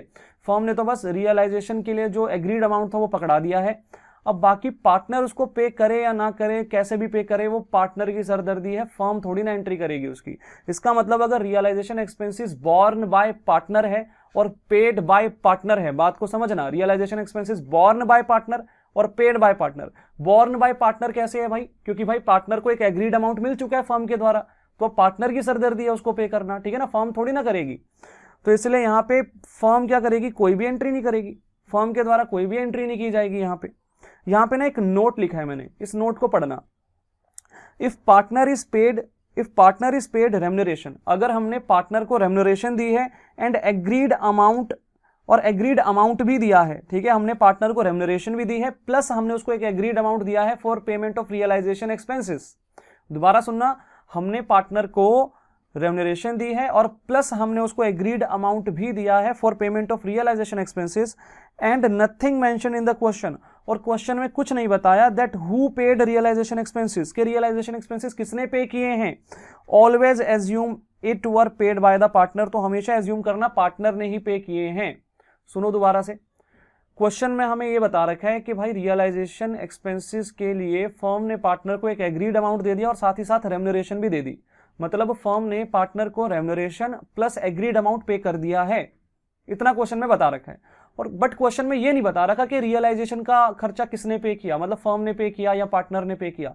तो हमेशा यही मानेंगे पार्टनर ने पे किया, तो कोई एंट्री नहीं करेंगे, मतलब नो एंट्री। ठीक है, लेकिन यहाँ पे केस 2 भी हो सकता है। केस 2 क्या है? Realisation expenses paid by firm, मतलब भाई खर्चा तो पार्टनर ने बॉर्न करना था ये वाला, क्योंकि हम तो पार्टनर को ऑलरेडी पैसा दे चुके हैं, एक एग्रीड अमाउंट पे कर चुके हैं, लेकिन खर्चा फर्म ने पे कर दिया। खर्चा फर्म ने पे कर दिया, लेकिन किसका खर्चा था? पार्टनर का, क्योंकि पार्टनर को इसके लिए ऑलरेडी एग्रीड अमाउंट मिल चुका था कि नहीं मिल चुका था? मिल चुका था। तो इसका मतलब ये खर्चा था तो पार्टनर का, लेकिन यहां पे लिखा है realisation expenses were paid by firm, firm ने पे कर दिए। तो अब फर्म ने ये जो पैसा पे किया, ये फर्म पार्टनर से वापस मांगेगी कि नहीं मांगेगी? मांगेगी। तो फर्म पार्टनर को अपना क्या बना लेगी? डेटर। फर्म पार्टनर को अपना क्या बना लेगी, डेटर बना लेगी, तो डेबिट कर देंगे concern partners capital account debit. और भाई फर्म पैसा पे कर रही है तो टू कैश या बैंक अकाउंट, ठीक है, टू कैश और बैंक अकाउंट। तो concern partners capital account debit to cash और बैंक अकाउंट, ये किस चीज की एंट्री है, दोबारा देख लो। एक्सपेंस जो था, realisation expenses are borne by partner but paid by firm. Realisation expenses are borne by partner, partner borne कर रहा है वो खर्चा, बट पेड बाय फर्म, लेकिन फर्म ने पे कर दिया। तो उस केस में ये एंट्री होगी concern partners capital account debit to cash और बैंक अकाउंट। अगला केस क्या है भाई, अगला केस सिचुएशन 3 है, ठीक है। अब सिचुएशन 3 पे आ गए हम लोग। पहले सिचुएशन 2 को एक बार मैं दोबारा से रिवाइज करवा देता हूं। देखो सिचुएशन 2 क्या थी, पार्टनर को रेम्यूनरेशन तो दी ही जा रही है, साथ ही साथ एक एग्रीड अमाउंट दिया जा रहा है रियलाइजेशन एक्सपेंसेस के लिए। मतलब अब पार्टनर की सरदर्दी है भाई, रियलाइजेशन एक्सपेंसेस एक्चुअल में ज्यादा आए उस एग्रीड अमाउंट से या कम आए, मतलब फर्म को उससे कोई लेना देना नहीं है, पार्टनर अपने आप उससे निपटेगा। अब यहां पे बात यह है कि भाई वो जो एग्रीड अमाउंट और रेम्यूनरेशन फर्म जब पार्टनर को पे करेगी तो उसकी एंट्री क्या होगी, तो भाई ये एंट्री मैंने आपको बता दी। Realisation account debit to concern partners capital account, remuneration pay करने की एंट्री हमने सिचुएशन 1 में जो पढ़ी थी सेम वही एंट्री है, बस यहाँ पे क्या है, एग्रीड अमाउंट भी फर्म पे कर रही है। तो यहाँ पे टोटल जो होगा ना अमाउंट जो आएगा वो कैसे आएगा, रेम्यूनरेशन प्लस एग्रीड अमाउंट। यहाँ पे जो अमाउंट मैं लिखूंगा वो दो अमाउंट्स का टोटल होगा, रेम्यूनरेशन और एग्रीड अमाउंट दोनों को जोड़ के यहाँ पे लिख दूंगा मैं। अब अगली बात है रेम्यूनरेशन एक्सपेंसेस से रिलेटेड। तो भाई देखो ध्यान से, यहाँ पे खर्चा बॉर्न कौन कर रहा है भाई, खर्चा बॉर्न कर रहा है यहाँ पे हमारा पार्टनर, ठीक है ना। इस केस के अंदर क्योंकि पार्टनर को एग्रीड अमाउंट मिल चुका है तो खर्चा कौन बॉर्न करेगा, पार्टनर बॉर्न करेगा।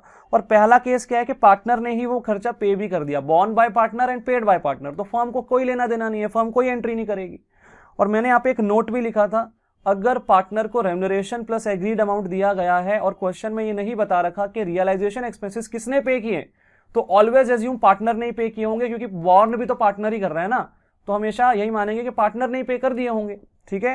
मतलब क्वेश्चन में ये तो लिखा है कि realisation expenses were paid, but किसके द्वारा पे किए गए ये नहीं लिखा, तो पार्टनर ने ही पे किए होंगे यार, उसको एग्रीड अमाउंट मिल चुका है ना उसके लिए। तो ये बात है। केस 2 क्या है, क्वेश्चन में स्पेसिफिकली लिखा है कि भाई फर्म ने पे कर दिया खर्चा, मतलब फर्म ने पार्टनर को रेम्यूनरेशन भी दिया, एग्रीड अमाउंट भी दिया और फर्म ने ही रियलाइजेशन एक्सपेंसेस पे कर दिए। तो यार इस केस में खर्चा किसका बनता था, पार्टनर का बनता था ना, उसको एग्रीड अमाउंट मिल चुका था लेकिन फर्म ने पे कर दिया।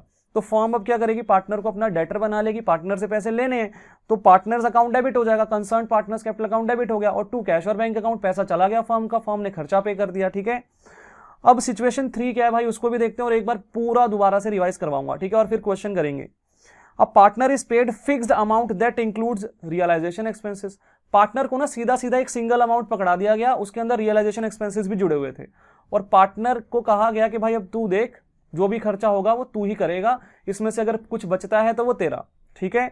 मतलब ये जो केस है ये सिचुएशन 2 की कॉपी ही है। सबसे पहले हम लोग क्या करेंगे, पार्टनर को पैसा पे करेंगे, एक फिक्स्ड अमाउंट पे करेंगे, तो वो जो फिक्स्ड अमाउंट पे करेंगे उसकी एंट्री यही तो होगी ना जो रेम्यूनरेशन पे करने की एंट्री होती थी, realisation account debit to concern partners capital account, ठीक है, ये सेम एंट्री हो जाएगी पार्टनर को फिक्स्ड अमाउंट पे करने की। उसके बाद यहाँ पे ऐसा भी हो सकता है कि जो खर्चा है वो पार्टनर पे कर दे और फर्म पे कर दे, मतलब यही दोनों केसेस हो सकते हैं। अगर तो पार्टनर पे करता है तो कोई एंट्री नहीं करेगी फर्म, क्योंकि फर्म तो एक फिक्स्ड अमाउंट ऑलरेडी दे चुकी है ना पार्टनर को, बात समझ में आ रही है, तो फर्म कोई एंट्री नहीं करेगी। लेकिन अगर फर्म पे करती है खर्चा तो फिर फर्म ने वो पैसे पार्टनर से लेने हैं कि नहीं लेने हैं, तो फर्म पार्टनर को अपना डेटर बना लेगी और टू कैश और बैंक अकाउंट, ठीक है, concern partners capital account debit to cash और बैंक अकाउंट, तो ऐसा भी हो सकता है। तो मतलब ये जो सिचुएशन 3 है ये सिचुएशन 2 की ही कॉपी है, बस डिफरेंस क्या है, वहां पे रेम्यूनरेशन और एग्रीड अमाउंट अलग अलग पे किए जा रहे थे पार्टनर को, ठीक है ना, उसका अलग अलग अमाउंट क्वेश्चन में आपको बताया जा रहा था, जबकि यहाँ पे एक फिक्स्ड अमाउंट जो है वो आपको दिया जाएगा कि भाई इतना पैसा पार्टनर को दे दिया है फर्म ने और अब पार्टनर की सरदर्दी होगी भाई वो जितना पैसा जो है अपनी जेब से पे करेगा, ठीक है, तो फर्म को उससे कोई लेना देना नहीं होगा। हाँ लेकिन अगर फर्म ने पे कर दिया तो फिर फर्म पार्टनर को अपना डेटर बनाएगी और उससे पैसे वसूलेगी, ठीक है, जैसे यहाँ पे हमने कर रखा है ये वाला, ठीक है। अरे ये तो हट ही गया, एक मिनट, ठीक है, ये वाली एंट्री में जैसे किया हुआ था। तो भाई इतना आपको समझ में आ गया होगा, ये तीनों की तीनों सिचुएशंस एक बार दोबारा से देख लेना। सिचुएशन 1 क्या थी, रियलाइजेशन एक्सपेंसेस पे किए जा रहे हैं पार्टनर को लेकिन खर्चा फर्म ही बॉर्न कर रही है, रियलाइजेशन एक्सपेंसेस पे करने की एंट्री, तो भाई ये रही रियलाइजेशन एक्सपेंसेस पे करने की entry, realisation account debit to concern partners capital account. खर्चा पे करने की एंट्री, रियलाइजेशन एक्सपेंसेस पे करने की एंट्री। तो यहाँ पे भाई 3 केस थे। पहला केस, खर्चा फर्म ने बॉन्ड किया, फर्म ने ही पे कर दिया, तो realisation account debit to cash और बैंक अकाउंट। खर्चा फर्म ने बॉन्ड किया लेकिन पे पार्टनर ने कर दिया, तो पार्टनर ने पे कर दिया तो हमने पार्टनर को पैसे देने हैं, हम उसको अपना क्रेडिटर बना लेंगे, तो realisation account debit to concern partners capital account. और तीसरा केस क्या था, खर्चा फर्म ने बॉन्ड किया लेकिन थोड़ा सा फर्म ने पे किया, थोड़ा सा पार्टनर ने पे किया, तो realisation account debit to cash और बैंक अकाउंट और to concern partners capital account. Cash और बैंक अकाउंट में वो वाला अमाउंट आएगा जितना पैसा फर्म अपनी जेब से पे कर रही है, और जो पार्टनर ने पैसा पे कर दिया है वो हमने पार्टनर को वापस देना है कि नहीं देना, क्योंकि खर्चा हमने बॉन्ड किया है, फर्म ने बॉन्ड किया है, तो पार्टनर को हमें पैसा वापस देना है, तो हम पार्टनर को अपना क्रेडिटर बना लेंगे यहाँ पे क्रेडिट करके। ठीक है, तो ये वाली एंट्री थी। सिचुएशन 2 मैंने अभी भी डिस्कस की है, दोबारा से देख लो भाई। यहाँ पे क्या है, पार्टनर को एक रेम्युनरेशन और एग्रीड अमाउंट दिया जा रहा है, और इसका मतलब ये है, एग्रीड अमाउंट देने का मतलब ये है कि भाई वो जो खर्चा है वो पार्टनर ही बियर करेगा, फर्म को उससे कोई लेना देना नहीं होगा। और अगर फर्म ने पे कर भी दिया ना वो खर्चा, तो वो पार्टनर से वसूलेगी, उसको अपना डेटर बना लेगी। तो सबसे पहली एंट्री तो यहाँ पे वो जो रेम्युनरेशन और एग्रीड अमाउंट पे करने की एंट्री है वो वाली है, मतलब same entry, realisation account debit to concern partners capital account. ठीक है, जैसे रेम्युनरेशन पे करने की एंट्री थी, सेम एंट्री यहाँ पे है, बस अमाउंट जो है ना वो अब कंबाइंड आ जाएगा, मतलब यहाँ पे रेम्युनरेशन और एग्रीड अमाउंट जो है दोनों को कंबाइन करके लिखा जाएगा। फिर रियलाइजेशन एक्सपेंसेस के अंदर जो है यहाँ पे 2 केसेस हमने बनाए हैं। पहला केस, पार्टनर ने खर्चा पे किया, बॉन्ड भी पार्टनर कर रहे हैं यहाँ पे, क्योंकि पार्टनर को एक एग्रीड अमाउंट मिल चुका है। ठीक है ना, पार्टनर को एक एग्रीड अमाउंट मिल चुका है, तो खर्चा बॉन्ड तो वही करेगा ना। और यहाँ पे केस 1 क्या है कि पे भी वही कर रहे हैं। भाई जब बॉन्ड भी पार्टनर कर रहा है, पे भी पार्टनर कर रहा है, हमने पार्टनर को ऑलरेडी एग्रीड अमाउंट देने की एंट्री कर दी है, तो हम और कोई एंट्री नहीं करेंगे, तो फर्म जो है नो एंट्री, कोई भी एंट्री नहीं करेगी। केस 2 क्या था भाई, खर्चा फर्म ने पे कर दिया। अब भाई फर्म ने पार्टनर को रेम्युनरेशन प्लस एग्रीड अमाउंट दे रखा है, तो बॉर्न किसको करना चाहिए था, पार्टनर को, लेकिन यहाँ पे लिखा है पे फर्म ने कर दिया। तो भाई खर्चा बॉर्न तो पार्टनर को करना चाहिए था, अब फर्म ने पे कर दिया, तो फर्म क्या करेगी, पार्टनर से पैसे मांगेगी, पार्टनर को अपना डेटर बना लेगी डेबिट करके, concern partners capital account debit to cash और बैंक अकाउंट। और सिचुएशन 3 में क्या था कि भाई फर्म ने पार्टनर को एक फिक्स्ड अमाउंट दे दिया, तो अब वो खर्चा जो भी होगा वो पार्टनर ही बियर करेगा ना, फर्म थोड़ी ना करेगी। तो इसका मतलब ये कॉपी है हमारी सिचुएशन 2 की, तो एकदम सेम एंट्रीज होंगी। फिक्स्ड अमाउंट पे करने की एंट्री क्या होगी, realisation account debit to concern partners capital account, जैसे रेम्युनरेशन पे करने की एंट्री होती थी, एग्रीड अमाउंट पे करने की एंट्री होती थी, वैसे ही। ठीक है, फिक्स्ड अमाउंट पे करने की एंट्री हो जाएगी। और जो खर्चा है वो हो सकता है कि पार्टनर पे करे, अगर पार्टनर पे करेगा तो भाई borne by partner, paid by partner, no entry. लेकिन अगर खर्चा फर्म ने पे कर दिया तो भाई यहाँ पे क्या होगा, बॉर्न बाय पार्टनर था लेकिन पेड बाय फर्म है, तो अब फर्म पार्टनर से पैसे मांगेगी, उसको अपना डेटर बनाएगी, concern partners capital account debit to cash और बैंक अकाउंट यहाँ पे एंट्री हो जाएगी। तो भाई उम्मीद करता हूं यहां तक की बात आपको थोड़ी थोड़ी समझ में आई होगी। ठीक है, मतलब यहाँ पे 50 to 60% तो मुझे लगता है आपको जो है पढ़ के समझ में आ रहा होगा थोड़ा थोड़ा, और बाकी चीजें अभी हम क्वेश्चन करेंगे और क्वेश्चन के माध्यम से जो है समझने का यहाँ पे प्रयास करेंगे। ठीक है, तो नेक्स्ट पेज में ले लेता हूँ यहाँ पे। चलिए जी, अब यहाँ पे मुझे आपको क्या करवाना है भाई, मुझे आपको क्वेश्चंस करवाने हैं। ठीक है, क्वेश्चंस कौन कौन से करवाने हैं मुझे, तो आप लोग जो है अपनी बुक खोल लेना और बुक के अंदर क्या निकाल लेना, बुक के अंदर आप लोग जो है पेज नंबर तो मुझे नहीं पता, मैं देख के बताता हूँ, 1 मिनट। इलिस्ट्रेशन नंबर ना 8 निकाल लेना आप। ठीक है, इलिस्ट्रेशन नंबर 8 निकालना। ठीक है, इलिस्ट्रेशन 8, और मैं पेज नंबर भी बता देता हूं ढूंढ के फटाफट से। इलिस्ट्रेशन नंबर 8 कहाँ गया, 8, अरे 8 कहाँ, ये रहा 10, ये रहा भाई 8। ठीक है, इलिस्ट्रेशन नंबर 8 ये रहा। तो पेज नंबर मैं बता देता हूं 8.13 है। ठीक है, ये रहा भाई पेज नंबर 8.13। ठीक है, तो ये रहा भाई हमारा क्वेश्चन, इलिस्ट्रेशन नंबर 8, और यहाँ पे ना हमें जर्नल एंट्रीज करनी है। ठीक है, और काफ़ी सारे केसेस दिए गए हैं, इवन ये जो केसेस है ये नेक्स्ट पेज पे भी आपको दिख जाएंगे। ठीक है, देखो इस तरीके से नेक्स्ट पेज पे भी आपको जो है ये केसेस जो है दिख जाएंगे। टोटल यहाँ पे 9 केसेस हमें दिए गए हैं, तो एक एक करके सारे केसेस की जर्नल एंट्री हम लोग करेंगे। ठीक है, एक एक करके सारे अलग अलग केसेस हैं, एक तरीके से अलग अलग क्वेश्चन मान के चलना है इसको। ठीक है, ये कोई पूरा एक क्वेश्चन नहीं है, ये केस 1 है, ये केस 2 है, ये केस 3 है, तो अलग अलग सिचुएशन है ये सारी। ठीक है, अलग अलग केसेस हैं ये, तो इसके अंदर थोड़ा सा सारे के सारे पॉइंट्स को अलग अलग सोचना है, इसका मतलब हमें, ठीक है, सारे के सारे पॉइंट्स को अलग अलग समझना है। तो सबसे पहले मैं जो है यहाँ पे फर्स्ट वाले केस की बात करता हूँ। क्वेश्चन में बोला क्या गया है वैसे देखते हैं भाई। वो कह रहा है पास journal entries for the following transaction, pass journal entries for the following transaction. भाई नीचे कुछ ट्रांजेक्शन्स दी गई हैं और आपको जर्नल एंट्रीज करनी है, अलग अलग केसेस है ये सारे। पहला केस क्या है, रियलाइजेशन एक्सपेंसेस वर 10,000, बस इतना ही बोला हुआ है, रियलाइजेशन एक्सपेंसेस वर 10,000। अब सुनना ध्यान से, सिर्फ इतनी ही बात बोली है कि रियलाइजेशन एक्सपेंसेस वर 10,000, कुछ भी नहीं बताया कि ये खर्चा बॉर्न कौन कर रहा है, पे कौन कर रहा है, कुछ भी नहीं बताया। तो क्या मानेंगे? अगर कुछ भी नहीं बताया तो क्या मानेंगे? तो भाई अभी तक हम ऐसे ही तो केस पढ़ रहे थे, अगर कुछ भी नहीं बोला होता तो हम ये मानते हैं कि भाई बॉर्न भी फर्म कर रही है और पे भी फर्म कर रही है। तो एंट्री क्या होगी? If expenses are borne and paid by firm, तो क्या एंट्री होगी? तो देखो भाई यहां पे, तो यहां पे लिखते हैं,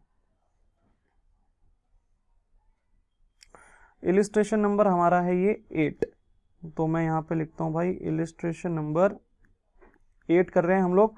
और मैं पहला केस आपके साथ यहां पे डिस्कस कर रहा हूं, पहला केस मैं आपके साथ यहां पे डिस्कस कर रहा हूं और मैं यहां पे लिख भी देता हूं। लिखना क्या है, चलो वहीं से क्वेश्चन तो पढ़ ही लिया ना। पहला केस, तो देखो भाई दोबारा से एक बार दिखाता हूं। पहला केस क्या था कि रियलाइजेशन एक्सपेंसेस वर 10,000, के रियलाइजेशन का खर्चा कितना है? 10,000 है। अब कुछ भी नहीं बताया कि भाई ये जो खर्चा है ये कौन बियर करेगा, कौन बॉर्न करेगा मतलब, और कौन पे करेगा। तो भाई if not mentioned always assume that the expenses are paid by firm, बस इतना ही लिखा हुआ है ना कि खर्चा कितना है? 10,000, ठीक है, बस इतना ही लिखा हुआ है।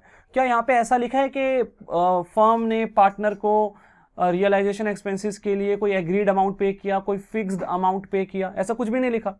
अगर ऐसा लिखा होता तो फिर वो खर्चा पार्टनर के द्वारा बॉर्न किया जाना था, बट ऐसा तो कुछ लिखा ही नहीं है ना। तो मानेंगे क्या कि फर्म ने पार्टनर को कोई भी ऐसा जो है अमाउंट पे नहीं किया होगा, कोई भी एग्रीड अमाउंट पे नहीं किया होगा। तो इट मींस इस केस में क्या होगा, सिचुएशन 1 है ये, तो सिचुएशन 1 है और उसमें भी क्या है, केस 1, ठीक है। Realisation expenses are borne by firm and paid by firm. तो एंट्री क्या होगी भाई? नॉर्मल एंट्री होगी हमारी, रियलाइजेशन एक्सपेंसेस टू कैश और बैंक अकाउंट, रियलाइजेशन एक्सपेंसेस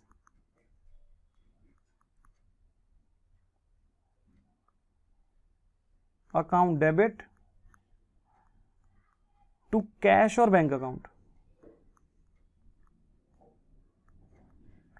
तो 10,000 रुपए की ये एंट्री हमारी यहां पे इस तरीके से ये एंट्री होगी, ठीक है। अब देखते हैं भाई आगे। तो भाई आगे देखेंगे, आगे यहां पे नरेशन भी लिख देते हैं, being realisation expenses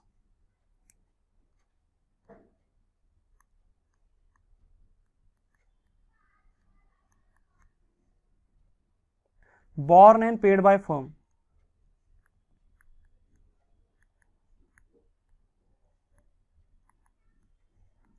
being realization expenses borne and paid by firm। तो ये हमारा फर्स्ट वाला जो केस था वो हो गया, ठीक है, नॉर्मली। तो साथ साथ देखते रहना, समझते रहना बातों को। सेकंड केस देखते हैं भाई। सेकंड केस क्या है भाई? सेकंड केस देख लो भाई, realisation expenses of 5,000 were paid by Taran a partner. Realisation expenses of 5,000 were paid by a partner, paid by Taran a partner. भाई 5,000 का रियलाइजेशन का खर्चा था और वो तरन ने पे किया। तरन कौन है? पार्टनर है। क्या कहीं पे भी हमें ये मेंशन किया है कि ये खर्चा तरन के द्वारा बॉर्न किया जाएगा? कहीं पे भी मेंशन किया है क्या? ऐसा लिखा है कि फर्म ने तरन को रियलाइजेशन एक्सपेंसेस के लिए कुछ एग्रीड अमाउंट दिया, कुछ फिक्स्ड अमाउंट दिया? सिचुएशन 2 और 3 वाली, सिचुएशन 2 और 3 वाली कोई भी बात आपको यहां पे दिख रही है? नहीं है। इसका मतलब क्या एज्यूम करेंगे कि भाई खर्चा फर्म का ही था, खर्चा फर्म का ही था, क्योंकि उसने सिर्फ इतना बोला है कि पे किसने किया? तरन ने। लेकिन क्या तरन को ये खर्चा पे करने के लिए कोई एग्रीड अमाउंट या फिक्स्ड अमाउंट दिया गया था? क्या ये खर्चा तरन के द्वारा बॉर्न किया जाएगा? तो कुछ भी ऐसा मेंशन नहीं किया हुआ। तो इसका मतलब ये खर्चा किसके द्वारा बॉर्न किया जाएगा? ये हमारा जो है फर्म के द्वारा बॉर्न किया जाएगा। अब भाई एक्सपेंस जो था वो फर्म के द्वारा बॉर्न किया जाना था, लेकिन पे कर दिया पार्टनर ने, पे कर दिया पार्टनर ने। अब फर्म क्या करेगी? फर्म ने पार्टनर को पैसे देने कि नहीं देने? फर्म ने तरन को पैसे देने कि नहीं देने? तरन ने भाई फर्म के बिहाफ पे 5,000 पे कर दिए, तो तरन ने फर्म को पैसे देने के, सॉरी, फर्म ने तरन को पैसे देने कि नहीं देने? फर्म ने तरन को पैसे देने। फर्म ने तरन को पैसे देने हैं, तो फर्म तरन को अपना क्या बना लेगी, क्रेडिटर बना लेगी। तो भाई खर्चा भी हुआ है तो रियलाइजेशन अकाउंट क्या हो जाएगा, डेबिट हो जाएगा। तो 5000 की एंट्री क्या होगी, रियलाइजेशन अकाउंट डेबिट टू तरन्स कैपिटल अकाउंट, सिंपल। तो मतलब समझने पे डिपेंडेंट है सारी बातें, मतलब इसको समझना पड़ेगा, ये रट्टा नहीं लगा सकते। रियलाइजेशन अकाउंट डेबिट टू तरन्स कैपिटल अकाउंट, 5000 की एंट्री हो गई और नरेशन लिख देंगे being realisation expenses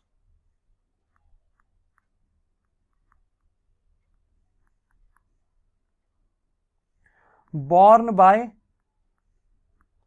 firm but paid by partner,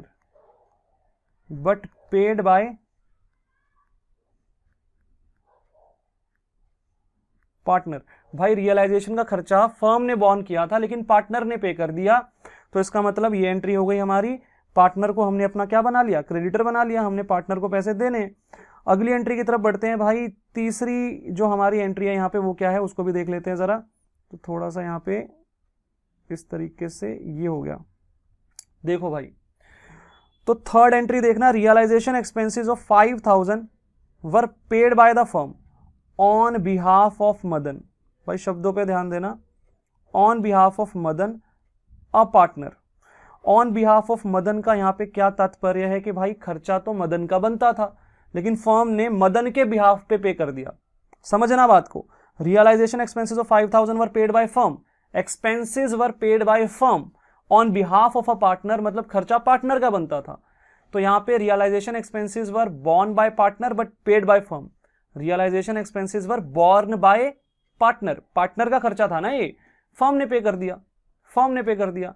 अब भाई फर्म ने पे कर दिया पार्टनर का खर्चा, तो फर्म पार्टनर से पैसे लेगी कि नहीं लेगी, ये वाले पार्टनर से पैसे लेगी ना। फर्म क्या बोलेगी मदन को, भाई मुझे पैसे चाहिए मेरे, अभी मैंने पे कर दिए, बनता तो तेरा था ना ये खर्चा, तेरे बिहाफ पे मैंने पे किया, मदन के बिहाफ पे फर्म ने पे किया।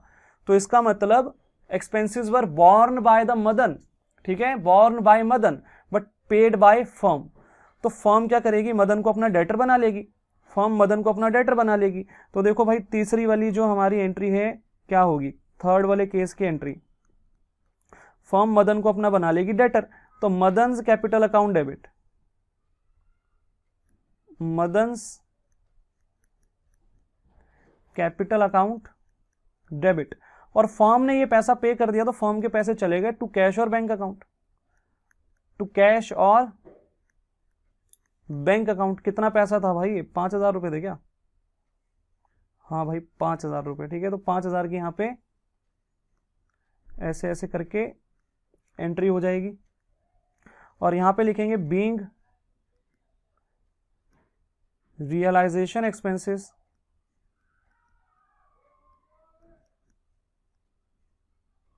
Born by partner, partner borne कर रहा है भाई, मदन का खर्चा था ये, borne by partner but paid by firm, but paid by firm, firm pay कर रही है तो फर्म पार्टनर से पैसे मांगेगी, उसको अपना डेटर बना लेगी, तो Madan's capital account debit to cash और बैंक अकाउंट, ठीक है। ये थर्ड केस की एंट्री हो गई हमारी। तो भाई एक एक करके सारे केसेस पे ध्यान देना, ठीक है। आगे देखो भाई फोर्थ केस क्या है, फोर्थ केस यहां पे ये है कि भाई Pawan a partner was paid remuneration including expenses of 20,000 to carry out dissolution of the firm. Pawan a partner was paid remuneration, Pawan एक पार्टनर था, उसको रेम्यूनरेशन पे की गई, ब्रैकेट में लिखा है इंक्लूडिंग एक्सपेंसेस। ये जो रेम्यूनरेशन पे की गई है इसमें खर्चा भी इंक्लूडेड है।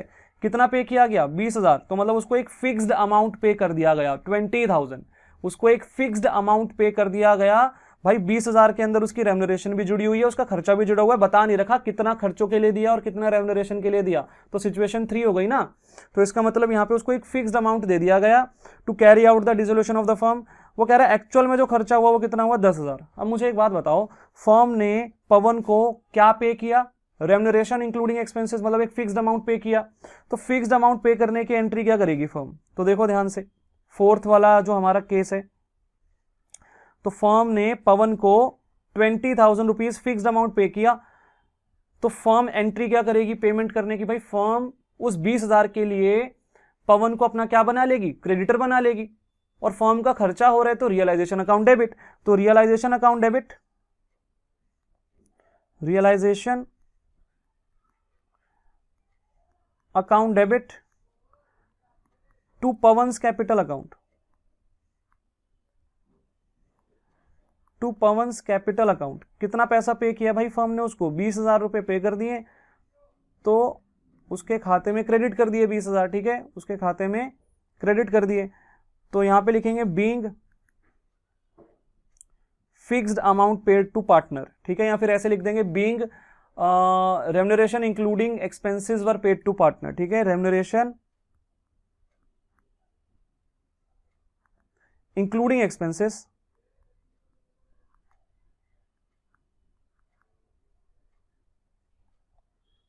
Paid to partner.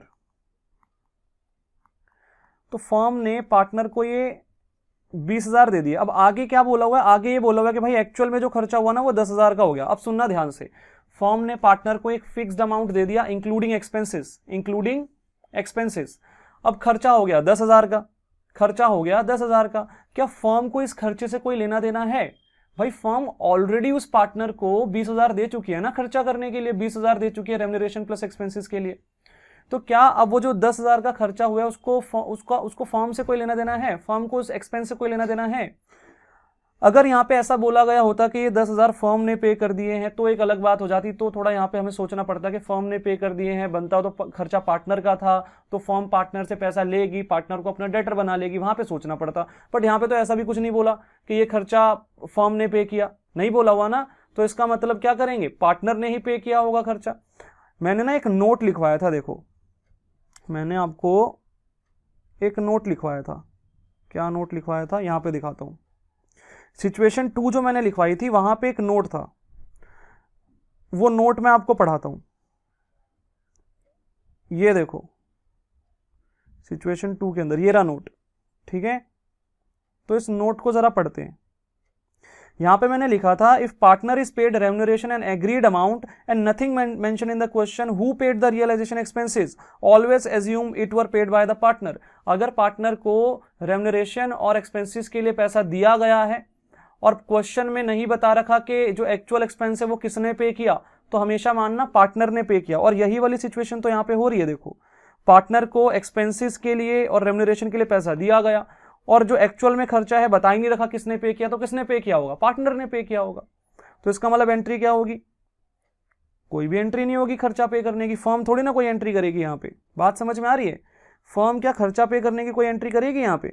नहीं, फर्म ने पार्टनर को जो फिक्स्ड अमाउंट दिया उसकी एंट्री होगी बस ये वाली, ठीक है, जो यहाँ पे कर रखी है देखो 20,000 की एंट्री।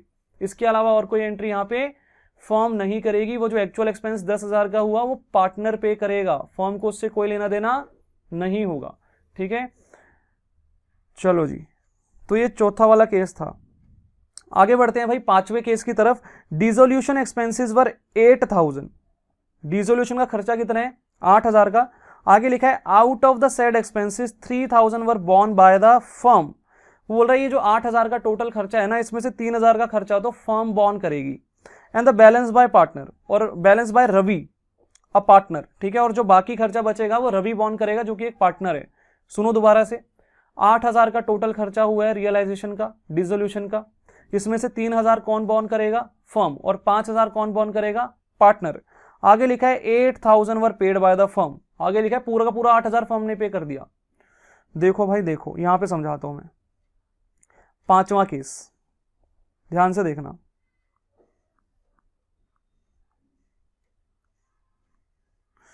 पांचवा केस ध्यान से देखना भाई। जो रियलाइजेशन एक्सपेंस है वो कितना हुआ है, मैं लिख के बताता हूं। देखो रियलाइजेशन एक्सपेंस कितना हुआ है, ये हुआ है भाई 8,000। टोटल खर्चा 8,000 का था हमारा। वो कह रहा है इसमें से, इस 8,000 में से जो 3,000 है वो तो बॉर्न बाय फर्म है, बॉर्न बाय फर्म है, और जो बैलेंस है वो पार्टनर बॉर्न करेगा। बैलेंस कितना बच गया, 5,000। तो पार्टनर का नाम क्या बताया था उसने, देख लेते हैं जरा। पार्टनर का नाम रवि था, तो ये बॉर्न बाय रवि होगा, बॉर्न बाय रवि होगा, ठीक है, ये इन्फॉर्मेशन उसने दी थी। वो कह रहा है भाई 8,000 का टोटल खर्चा है रियलाइजेशन का, जिसमें से 3,000 फर्म बॉन्ड करेगी और 5,000 पार्टनर बॉन्ड करेगा। आगे उसने एक और चीज बता दी, वो कह रहा है भाई entire expense was paid by firm. एक minute, entire expense was paid by firm.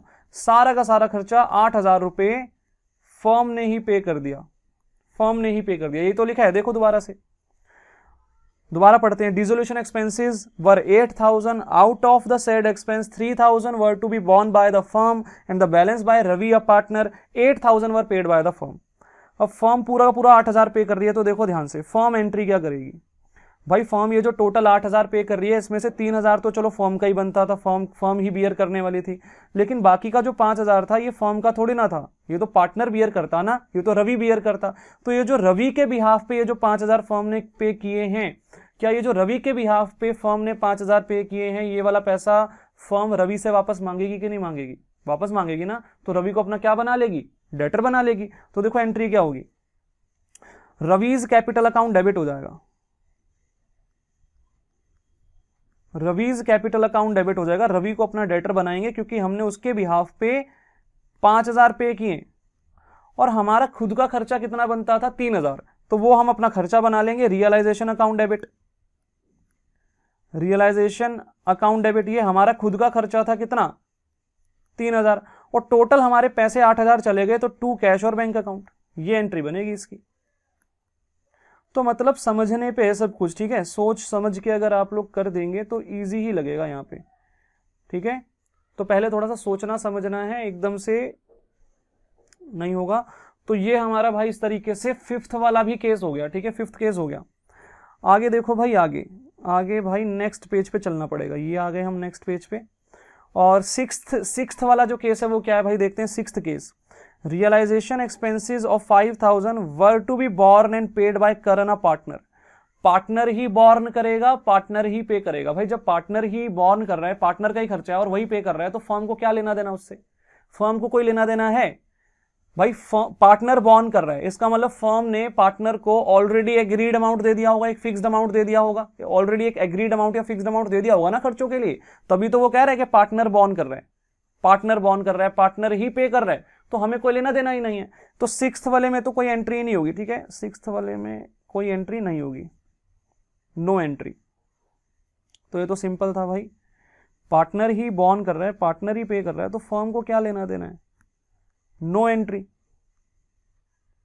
Firm कोई भी एंट्री नहीं करेगी, फर्म ने ऑलरेडी एक एंट्री कर दी होगी जब उसने क्या किया होगा, एक एग्रीड अमाउंट पे किया होगा ना पार्टनर को, रेम्यूनरेशन पे की होगी। तो फर्म अब कोई एंट्री नहीं करने वाली। अरे ये क्या हो गया,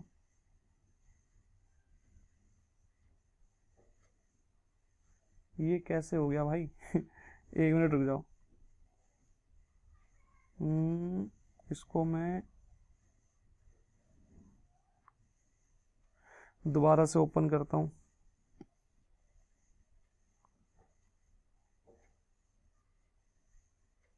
चलो जी, और ये आ गए हम दोबारा। चलो तो देखो भाई, दोबारा से देख लेना एक बार। ये 6th वाले केस में तो कोई एंट्री होनी नहीं थी, हमने कोई भी एंट्री नहीं की है। 7th वाले केस पे आते हैं भाई। Manoj a partner is to carry out dissolution of the firm at an agreed remuneration of 10,000। भाई मनोज एक पार्टनर है, दोबारा देख लेना। Manoj a partner is to carry out dissolution of the firm. भाई वो जो डिसोल्यूशन है उसका पूरा प्रोसेस करके देगा वो फर्म को, और आगे वहां पे लिखा है कि भाई at an agreed remuneration of 10,000, और उसके इसके बदले में क्या है, एक एग्रीड रेम्यूनरेशन दी जाएगी 10,000 रुपए। तो इसका मतलब फर्म ने मनोज को रेम्यूनरेशन पे करनी है, बस इतना ही तो है ना इस एंट्री में, और तो कुछ है नहीं। तो रेम्यूनरेशन पे करने की एंट्री क्या होगी? मनोज को जब फर्म रेम्यूनरेशन पे करेगी तो फर्म क्या एंट्री करेगी? तो भाई सिंपल सीधी सी बात है, 1 मिनट, यहाँ पे सिंपल सीधी सी बात है, रेम्यूनरेशन पे करने की एंट्री तो हमने ऑलरेडी पढ़ रखी है। क्या एंट्री होगी 7th केस में? फर्म ने मनोज को रेम्यूनरेशन देनी है ना, तो फर्म क्या एंट्री करेगी? Realisation account debit to Manoj capital account, ठीक है। मनोज को अपना क्या बना लेगी? क्रेडिटर बना लेगी रेम्यूनरेशन के लिए, 10,000 की रेम्यूनरेशन के लिए। तो एंट्री होगी यहाँ पे realisation account debit to Manoj capital account. तो ये नॉर्मल मतलब जो रेम्यूनरेशन पे करने की एंट्री थी वो कर दी हमने, और कुछ था ही नहीं इस क्वेश्चन के अंदर, इस केस के अंदर। बीइंग रेम्यूनरेशन पेड, ठीक है ना। खर्चों के बारे में तो कोई बात ही नहीं की थी ना इस एंट्री में, साफ साफ बस इतना लिखा हुआ था कि भाई उसको क्या दिया जाएगा, रेम्यूनरेशन दी जाएगी, तो दे दी। आगे देखो 8th वाली एंट्री में क्या बोला हुआ है, Dev a partner is paid remuneration of 15,000 for dissolution of the firm. Dev एक पार्टनर है और इसको 15,000 रुपए दिए जा रहे हैं फर्म का डिसोल्यूशन करवाने के लिए। Realisation expenses of 8,000 are paid by the firm, और 8,000 का खर्चा जो है वो फर्म ने पे कर दिया। भाई दोबारा से केस देखना, देव एक पार्टनर है, इसको डिसोल्यूशन का प्रोसेस करवाने के लिए 15,000 दिए गए। क्या यहां पे रेम्यूनरेशन के अलावा कोई एग्रीड अमाउंट दिया गया एक्सपेंसेस के लिए? देव को फर्म ने कोई एग्रीड अमाउंट, कोई फिक्स्ड अमाउंट दिया एक्सपेंसेस पे करने के लिए? नहीं। ये जो रेम्यूनरेशन है ये क्यों दिए 15,000 की? ये तो डिसोल्यूशन का प्रोसेस कैरी आउट करवाने के लिए दिए। बात समझ में आ रही है? कोई एक्सपेंसेस के लिए थोड़ी ना अमाउंट पे किया है, एक्सपेंसेस के लिए अलग से कोई अमाउंट पे किया ही नहीं है। तो इसका मतलब ये जो 8,000 का खर्चा, ये किसका खर्चा था? ये फर्म का ही खर्चा था ना, फर्म को ही बॉर्न करना चाहिए था ये। और आगे लिखा है कि पे भी फर्म ने ही किया। देखो, realisation expenses of 8,000 were paid by firm, firm ने ही पे किया, फर्म का ही खर्चा था, फर्म ने कोई पैसा दिया ही नहीं है खर्चों के लिए, देव को कोई एक्स्ट्रा पैसा दिया ही नहीं है, तो फर्म का ही खर्चा है, फर्म ही पे करेगी। तो यहाँ पे 2 एंट्री होगी। पहली एंट्री तो रेम्यूनरेशन की होगी, फर्म जो है देव को रेम्यूनरेशन पे करेगी 15,000 रुपीज, तो उसकी एंट्री क्या होगी? तो भाई रेम्यूनरेशन पे करने की एंट्री अभी अभी की थी हमने, मनोज को भी पे की थी रेम्यूनरेशन। तो देखो भाई 8th वाले केस की एंट्री, 8th वाले केस में 2 एंट्री होगी। पहली एंट्री क्या होगी? पहली एंट्री यहां पे भाई realisation account debit to Dev's capital account, realisation account debit to Dev's capital account. ये किस चीज की एंट्री है? तो भाई ये है रेम्यूनरेशन पे करने की एंट्री। कितनी रेम्यूनरेशन पे करनी थी? 15,000 थी क्या? हाँ भाई 15,000 की रेम्यूनरेशन थी, तो ये आ गया 15,000। बीइंग रेम्यूनरेशन पेड, ठीक है, ये तो रेम्यूनरेशन पे करने की एंट्री हो गई। अब वो कह रहा है 8,000 का खर्चा था जो कि फर्म ने पे किया है, 8,000 का खर्चा था जो कि फर्म ने पे किया है। देखो ध्यान से, realisation expenses of 8,000 are paid by the firm, तो भाई बॉर्न बाय भी तो फर्म ही था ना, यहाँ पे फर्म ने कोई एग्रीड अमाउंट तो पे किया नहीं है खर्चा पे करने के लिए अलग से देव को, तो मतलब ये खर्चा था भी फर्म का और फर्म ने ही पे किया। तो एंट्री क्या होगी? Realisation account debit to cash और bank account, expense borne by firm and paid by firm, ठीक है ना। तो इसका मतलब रियलाइजेशन अकाउंट डेबिट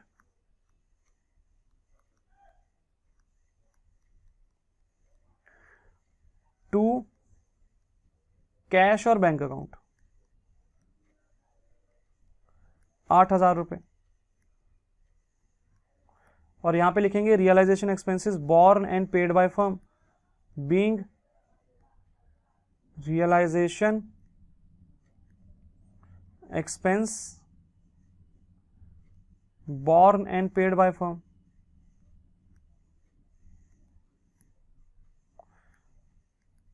तो अगर हम पार्टनर को कोई एग्रीड अमाउंट पे नहीं कर रहे हैं अलग से एक्सपेंसेस के लिए, तो वो खर्चा हमारा ही है, फर्म का ही है, फर्म ही बॉर्न करेगी उसको। और यहाँ पे लिखा है कि फर्म नहीं पे किया, तो ये एंट्री हो गई हमारी 8th वाले पॉइंट की, ठीक है। आगे देखो, लास्ट जो हमारा यहाँ पे पॉइंट है वो क्या है? 9th point. यहाँ पे बोला गया है कि भाई realisation expenses of 5,000 were to be borne by Pavitra a partner, however it was paid by Hitesh another partner, it was to be recorded in the books. वो कह रहा है भाई रियलाइजेशन का खर्चा 5,000 का पवित को बॉर्न करना था, लेकिन पे कर दिया हितेश ने, ये दोनों ही पार्टनर्स हैं।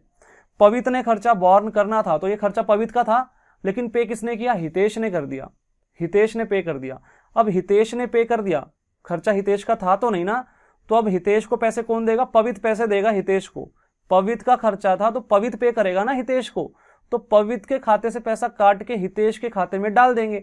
पवित्र के खाते से जब पैसा काटूंगा तो पवित्र कैपिटल अकाउंट डेबिट हो जाएगा, उसके खाते से पैसा काट लेंगे, और हितेश के खाते में पैसा जोड़ देंगे, उसका कैपिटल अकाउंट क्या हो जाएगा, क्रेडिट हो जाएगा। तो Pavitra capital account debit to Hitesh capital account. मैं एक बार दोबारा से समझाता हूं, वैसे तो कुछ ज्यादा खास था नहीं। पवित्र कैपिटल अकाउंट डेबिट, पवित्र कैपिटल अकाउंट डेबिट करके हमने उसके खाते से पैसे काट लिए हैं, एक तरीके से हमने उसको डेटर बना लिया है, और हितेश को अपना क्रेडिटर बना लिया। पवित्र से पैसे लेके हितेश को दे देंगे, हितेश कैपिटल अकाउंट। तो कितना अमाउंट था भाई साहब, अमाउंट था 5,000 रुपए। तो ये एंट्री हो गई यहां पे। तो बीइंग, अरे एक मिनट, बीइंग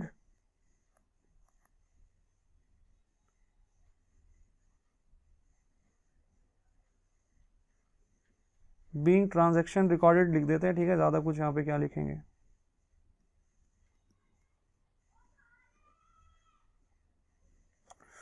चलो जी, तो दोबारा से एक बार मैं इसको समझा देता हूं। भाई खर्चा पवित्र का था तो पवित्र को पे करना चाहिए था, बट हितेश ने पे कर दिया। अब वो कह रहा है भाई रिकॉर्ड करो, तो भाई पवित्र से पैसा लेना है और हितेश को देना है, ठीक है ना।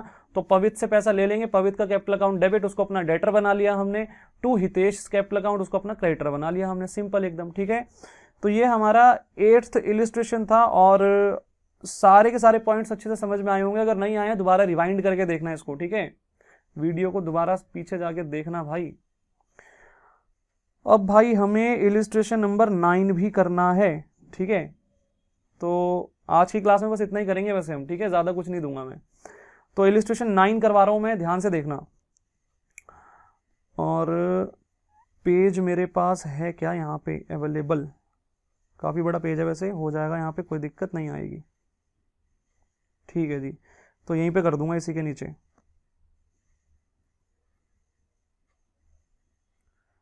चलो जी, तो देखते हैं भाई क्या है हमारा सवाल। तो ये जो क्वेश्चन है ये भी जो है आपकी डिसोल्यूशन एक्सपेंसेस की एंट्री से ही रिलेटेड है, ठीक है, रियलाइजेशन एक्सपेंसेस की एंट्री से ही रिलेटेड ये क्वेश्चन है आपका। तो इसमें भी आपको पूरा फोकस करना पड़ेगा, हालांकि इजी है, मुश्किल बिल्कुल भी नहीं है। अगर आपको इलिस्ट्रेशन 8 समझ में आया होगा तो ये भी समझ में आ जाएगा। तो देखते हैं भाई ध्यान से। क्वेश्चन में कहा गया है कि पास necessary journal entries on the dissolution of partnership firm in the following cases. तो यहां पे अलग अलग केसेस दिए गए हैं, और वो कह रहे हैं भाई आपको क्या करना है, जर्नल एंट्री पास करनी है। तो पहला केस देखो भाई, सबसे पहले फर्स्ट केस, यहां पे लिखा है कि भाई L a partner was appointed to look after the dissolution process for which he was given a remuneration of 10,000।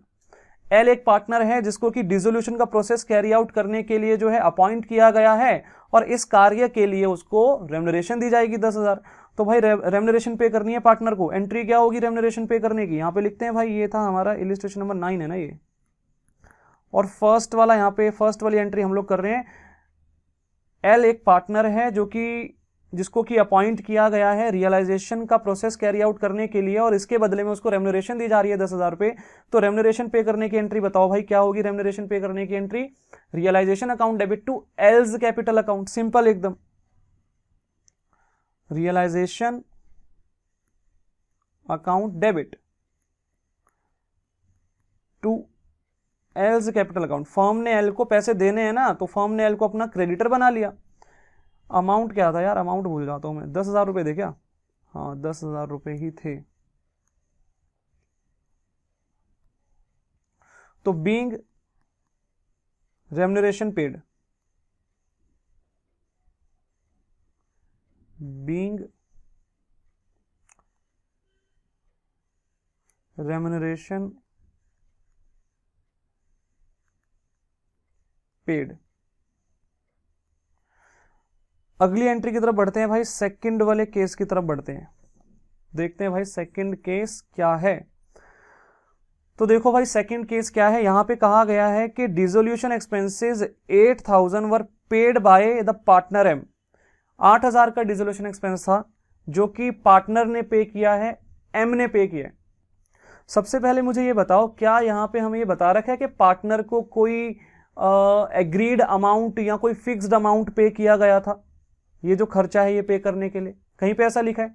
कहीं पे भी इस केस के अंदर ऐसा लिखा है कि एम को जो है रियलाइजेशन एक्सपेंसेस पे करने के लिए एक एग्रीड अमाउंट दिया गया था फर्म के द्वारा? कहीं पे भी नहीं लिखा, ठीक है ना, कहीं पे भी नहीं लिखा।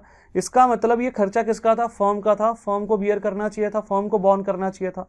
लेकिन यहां पे लिखा गया है कि भाई पार्टनर ने ये जो है पे कर दिया है, खर्चा फर्म का था, पार्टनर ने पे कर दिया, तो एक्सपेंसेस जो है वो बॉर्न बाय फर्म होना चाहिए था, पेड बाय पार्टनर हो गया है।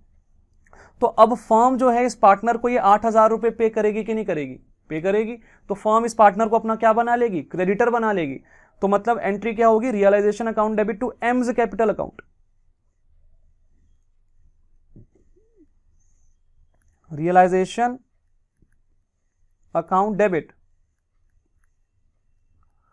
To M's capital account. Firm M को अपना क्या बना लेगी? क्रेडिटर बना लेगी, क्योंकि ये खर्चा किसका था? फर्म का था। कहीं पे भी क्वेश्चन में ये नहीं लिखा कि एम को कोई एग्रीड अमाउंट दिया गया था ये खर्चा पे करने के लिए। तो यहां लिखेंगे being expense paid by partner but born by firm, born by firm. तो ये हमारा सेकंड वाला केस भी हो गया है भाई, एकदम इजी इजी केसेस हैं, कोई ज़्यादा दिक्कत अब नहीं आ रही होगी। अब थोड़ा सा आपको समझ में भी आने लग गया होगा किस तरीके से आपको दिमाग लगाना है, सोचना है, ठीक है। डिसोल्यूशन एक्सपेंसेस वर 5,000, बस इतना ही लिखा हुआ है कि 5,000 का डिसोल्यूशन का खर्चा है। कहीं पे भी ये लिखा है कि ये खर्चा किसको बॉर्न करना है, कौन पे करेगा, कुछ भी नहीं लिखा, ठीक है। किसके द्वारा बॉर्न किया जा रहा है, किसके द्वारा पे किया जा रहा है, क्या पार्टनर को कोई किसी पार्टनर को कोई पैसा हमने इसके लिए पे किया है कि नहीं किया है, इन खर्चों के लिए कोई एग्रीड अमाउंट पे किया है या नहीं किया, कुछ भी नहीं मेंशन किया हुआ। तो इसका मतलब फर्म का खर्चा और फर्म ही पे करेगी। तो जब फर्म का खर्चा है, फर्म ही पे करेगी, तो एंट्री क्या होगी? Realisation account debit to cash और बैंक अकाउंट, सिंपल। 5,000 की एंट्री होगी, realisation account debit to cash और बैंक अकाउंट। अब आपको थोड़ा सा समझ में आने लग गया होगा कि भाई किस टाइप के एंट्रीज है ये। तो ये 5,000 की एंट्री हो गई। उसके बाद यहां पे नेक्स्ट क्या है भाई? नेक्स्ट देखो, fourth entry, P a partner was appointed to look after the process of dissolution for which he was allowed a remuneration of 7,000। P एक पार्टनर है जिसको कि डिसोल्यूशन का प्रोसेस कैरी आउट करने के लिए अपॉइंट किया गया है, और इसके लिए उसको 7,000 रुपए की रेम्यूनरेशन भी दी जाएगी। आगे लिखा है P agreed to bear the dissolution expenses. अब वो बोल रहा है भाई पी ही डिसोल्यूशन के खर्चे बियर भी करेगा, ऐसा लिख दिया अब उसने, ठीक है। और वो कह रहा है एक्चुअल जो डिसोल्यूशन एक्सपेंसेस है वो 4,000 है, वर पेड बाय पी, और एक्चुअल जो खर्चा हुआ है डिसोल्यूशन का वो 4,000 का हुआ है, जो कि पी ने ही पे किया। सबसे पहले तो देखो यहाँ पे दो बातें हो रही है। पहली बात रेम्यूनरेशन की हो रही है, यहाँ पे 7,000 रुपए की रेम्यूनरेशन दी जा रही है फर्म के द्वारा पी को। तो पहले तो रेम्यूनरेशन की एंट्री करते हैं, फिर डिसोल्यूशन एक्सपेंसेस को बाद में देखेंगे। तो सबसे पहले तो रेम्यूनरेशन की एंट्री की जाएगी। 7,000 रुपए की रेम्यूनरेशन पी की जा रही है, पे की जा रही है पी को। तो realisation account debit to P's capital account, remuneration pay करने की एंट्री तो आप सभी को अब याद हो गई होगी मुझे लग रहा है, ठीक है। लेकिन समझ के रखना है इसको, क्यों हमने रियलाइजेशन अकाउंट डेबिट किया? क्योंकि हमारा एक्सपेंस हो रहा है। और पीज कैपिटल अकाउंट क्रेडिट क्यों हो रहा है भाई? पीज कैपिटल अकाउंट क्रेडिट इसलिए हो रहा है क्योंकि हम उसको अपना क्रेडिटर बना रहे हैं, हमने उसको 7,000 रुपए रेम्यूनरेशन के पे करने हैं, इसलिए हमने उसको अपना क्रेडिटर बना लिया। तो बीइंग रियलाइजेशन, सॉरी रियलाइजेशन नहीं, बीइंग रेम्यूनरेशन लिखना था यार। तो बीइंग रेम्यूनरेशन पेड, तो पार्टनर को रेम्यूनरेशन देने की एंट्री हो गई। अब क्या यहाँ पे और कोई एंट्री होनी चाहिए? तो देखते हैं भाई। ये वाली बात तो देखो, यहां से लेके यहां तक की बात की तो एंट्री हो चुकी है ना, 7,000 रुपए की एंट्री हो चुकी है। तो अब आगे की बात क्या थी कि भाई पी जो है वो बियर करेगा, बॉर्न करेगा, मतलब डिसोल्यूशन के खर्चे। और आगे बोला एक्चुअल में जो खर्चा हुआ था 4,000 का वो पी ने ही पे किया है। तो एक्सपेंसेस बॉर्न बाय पार्टनर था, पेड बाय पार्टनर, क्या फर्म इसकी कोई एंट्री करेगी? भाई पार्टनर बॉर्न कर रहा है, पार्टनर ही पे कर रहा है उसको, तो फर्म क्या एंट्री करेगी? कोई भी एंट्री नहीं करेगी। तो इसकी कोई एंट्री नहीं होगी, ठीक है। तो इसकी कोई एंट्री नहीं होगी। तो एक तो ये वाली एंट्री होगी और दूसरी कोई एंट्री नहीं होगी, no entry, no entry for realisation expenses, क्योंकि रियलाइजेशन एक्सपेंसेस बॉर्न बाय भी पार्टनर है, पेड बाय भी पार्टनर है। भाई पार्टनर ही बॉर्न कर रहा है, पार्टनर ही अपनी जेब से दे रहा है, तो हम कोई एंट्री थोड़ी ना करेंगे उसकी। ठीक है, हमने तो रेम्यूनरेशन दे दी ना, तो हमने वो एंट्री कर दी। आगे देखो भाई, फिफ्थ वाला क्या केस है यहाँ पे, fifth case, N a partner was appointed to look after the process of dissolution for which he was allowed a remuneration of 9,000। मतलब पिछले वाले केस की तरह यहां तक की बात दी गई है, 7,000 की तरफ जगह जो है वो 9,000 कर दिया बस, बाकी सब कुछ सेम। आगे लिखा है N agreed to bear the dissolution expense, ये वाली बात भी सेम दी गई है, एन जो है वो डिसोल्यूशन खर्चा बॉर्न करेगा, बियर करेगा। और आगे लिखा है एक्चुअल जो डिसोल्यूशन एक्सपेंसेस हैं 4,000 के, वो फर्म ने पे किए हैं इस बार। तो एक्सपेंसेस बॉर्न बाय तो पार्टनर था, लेकिन पेड बाय फर्म हो गया। तो सबसे पहले यहां पे रेम्यूनरेशन की एंट्री करेंगे। तो देखो भाई ध्यान से, ये हमारा फिफ्थ केस है ना, तो सबसे पहले तो रेम्यूनरेशन पे करने की एंट्री करेंगे एन को। ठीक है, एन था ना पार्टनर का नाम, हाँ भाई एन ही था। तो 9,000 रुपए की रेम्यूनरेशन पे करेंगे, realisation account debit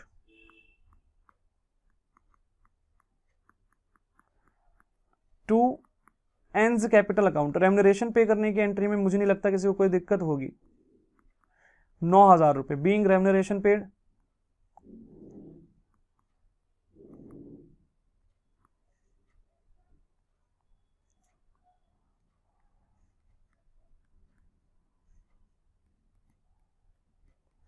being remuneration paid. और सेकेंड एंट्री किस बात की करनी है भाई, देखो ध्यान से, क्वेश्चन में लिखा गया था कि जो एन है वो रियलाइजेशन का खर्चा बियर करेगा, बॉर्न करेगा।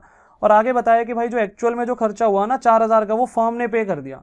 तो भाई एक्सपेंस जो था वो बॉर्न बाय पार्टनर था, बट पेड बाय फर्म हो गया। खर्चा पार्टनर का था, फर्म ने पे कर दिया, तो फर्म उस पार्टनर से पैसे मांगेगी कि नहीं मांगेगी? भाई मांगेगी, ऑब्वियस सी बात है, पैसे मांगेगी। तो फर्म उस पार्टनर को अपना क्या बना लेगी?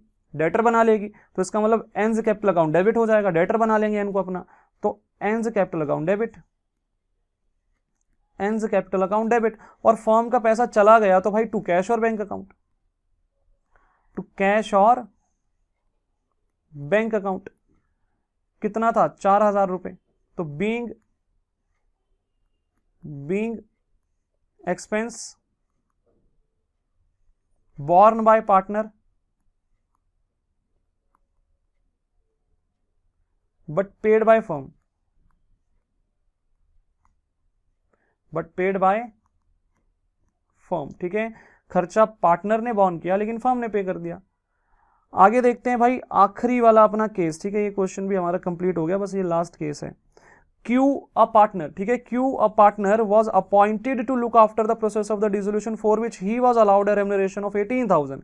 क्यू एक पार्टनर है जिसको कि डिसोल्यूशन का प्रोसेस कैरी आउट करने के लिए अपॉइंट किया गया, और इस कार्य के लिए उसको 18,000 की रेम्यूनरेशन भी दी जाएगी। ठीक है, 18,000 की उसको रेम्यूनरेशन भी दी जाएगी। Q agree to take over stock worth 18,000 as his remuneration. Q जो है वो कह रहा है भाई मैं 18,000 पे जो रेम्यूनरेशन बनती थी ना मेरी, ये वाली रेम्यूनरेशन, ये मैं स्टॉक के रूप में लेके जाना चाहता हूं, तो मतलब मुझे स्टॉक दे दो मेरी रेम्यूनरेशन के बदले में।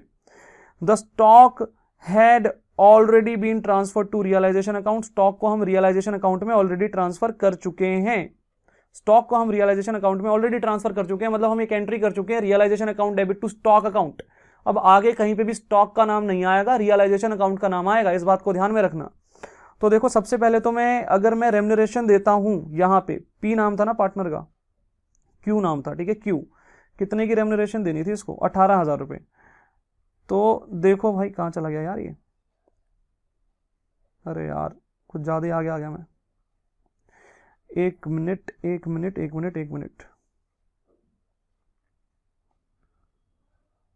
नाइन्थ इलिस्ट्रेशन था ना, ये रहा। तो देखो भाई यहाँ पे Q को 18,000 जो रेम्यूनरेशन देनी थी, रेम्यूनरेशन देने की एंट्री क्या होनी चाहिए थी? इधर देखो ध्यान से, मैं समझाता हूँ। ये लास्ट वाला केस, ये हमारा 6th केस है ना। तो रेम्यूनरेशन देने की एंट्री क्या होनी चाहिए थी? रियलाइजेशन अकाउंट डेबिट, ध्यान से देखना भाई, realisation account debit to Q's capital account, यही एंट्री होगी ना रेम्यूनरेशन पे करने की, 18,000। तो ये हो गई रेम्यूनरेशन पे करने की एंट्री, बीइंग रेम्यूनरेशन पेड। तो ये रेम्यूनरेशन देने की एंट्री होनी चाहिए थी। क्यू को हम अपना क्या बना रहे हैं, क्रेडिटर बना रहे हैं, तो बीइंग रेम्यूनरेशन पेड। और वो कह रहा है कि भाई रेम्यूनरेशन के तौर पे मैं जो है स्टॉक लेके जाऊंगा, तो स्टॉक टेक ओवर करके लेके जा रहा है पार्टनर, तो पार्टनर को अपना क्या बना लेंगे, डेटर बना लेंगे। तो इसका मतलब क्यूज कैपिटल अकाउंट डेबिट और टू स्टॉक अकाउंट की जगह क्या होना चाहिए, टू रियलाइजेशन अकाउंट। तो Q's capital account debit to realisation account. तो ये एसेट टेक ओवर करने की एंट्री हो गई 18,000 की। Being stock taken over by Q, being stock took over by Q. अब एक बात देखना, यहां पे रियलाइजेशन अकाउंट डेबिट किया और रियलाइजेशन अकाउंट क्रेडिट भी कर दिया सेम अमाउंट से। क्यूज कैपिटल अकाउंट क्रेडिट किया, क्यूज कैपिटल अकाउंट डेबिट भी कर दिया सेम अमाउंट से। अगर मैं नेट इफेक्ट निकालूं तो ये दो एंट्री करने की जगह में अल्टरनेटिवली और क्या कर सकता था, नो एंट्री। मैं ऐसा भी कर सकता था मैं कोई एंट्री ना करूं, मतलब मैं चाहूं तो मैं ऐसे दो एंट्री भी करके दिखा सकता हूं। यहां पे पहली एंट्री रेम्यूनरेशन पे करने की, दूसरी एंट्री स्टॉक टेक ओवर करने की। रेम्यूनरेशन के लिए मैंने क्यू को अपना क्रेडिटर बनाया और फिर मैंने जो है क्रेडिटर घटा दिए और जो है स्टॉक दे दिया, ठीक है। और दूसरी अल्टरनेटिव एंट्री यहाँ पे ये भी हो सकती है कि भाई एंट्री ही ना करूं मैं, ठीक है, क्योंकि सेम अमाउंट से जो है रियलाइजेशन अकाउंट डेबिट क्रेडिट हो रहा है, क्यूज कैपिटल अकाउंट भी डेबिट क्रेडिट हो रहा है सेम अमाउंट से, ठीक है। तो इस तरीके से भी यहाँ पे किया जा सकता है। जब एक पार्टनर को रेम्यूनरेशन के बदले में हम एसेट देंगे सिमिलर अमाउंट का, सेम अमाउंट का, तब ये चीज एप्लीकेबल होगी। मतलब हम एंट्री नहीं भी करेंगे तो चलेगा। अगर अमाउंट अलग अलग होता ना स्टॉक का और इस तरीके से अगर कुछ होता तो दिक्कत होती, ठीक है। तो वो आगे आने वाले क्वेश्चंस में अगर ऐसा कुछ आएगा तो मैं कराऊंगा, हालांकि अभी ऐसा कुछ नहीं था। तो भाई आज मैंने आपको दो इलिस्ट्रेशंस करवा दिए हैं, इलिस्ट्रेशन 8 और 9 हमारा हो गया है भाई बढ़िया तरीके से। और अब क्या करना है, तो अब आज की क्लास तो यहीं पे समाप्त कर रहा हूं मैं, ठीक है। हमारे टोटल कितने क्वेश्चंस हो गए अब तक एक बार देख लेते हैं, ठीक है। एक बार है ना देख लेते हैं, देखो ध्यान से, मैं यहीं पे लिखता हूं। मैंने आपको 1 2 3, ठीक है, ये वाले इलिस्ट्रेशन करा दिए थे, 1 2 3, फिर 10 करवाया था सीधा, ठीक है। अब 10 करवाया था, बीच में और भी तो हो गए ना, आज 8 और 9 भी तो हो गया, तो यहाँ पे लिख देता हूँ मैं, 8 भी हो गया, 9 भी हो गया, 10 भी हो गया, देन 14 हुआ था आई थिंक, ठीक है, 14 हुआ था। फिर 14 से लेके सीधा ही हमारे 21 तक हो गए। 21 मैंने होमवर्क दिया था ना, 14 टू 21 सारे हो गए, ठीक है। टोटल यहाँ पे ना 26 इलिस्ट्रेशन है इस चैप्टर में।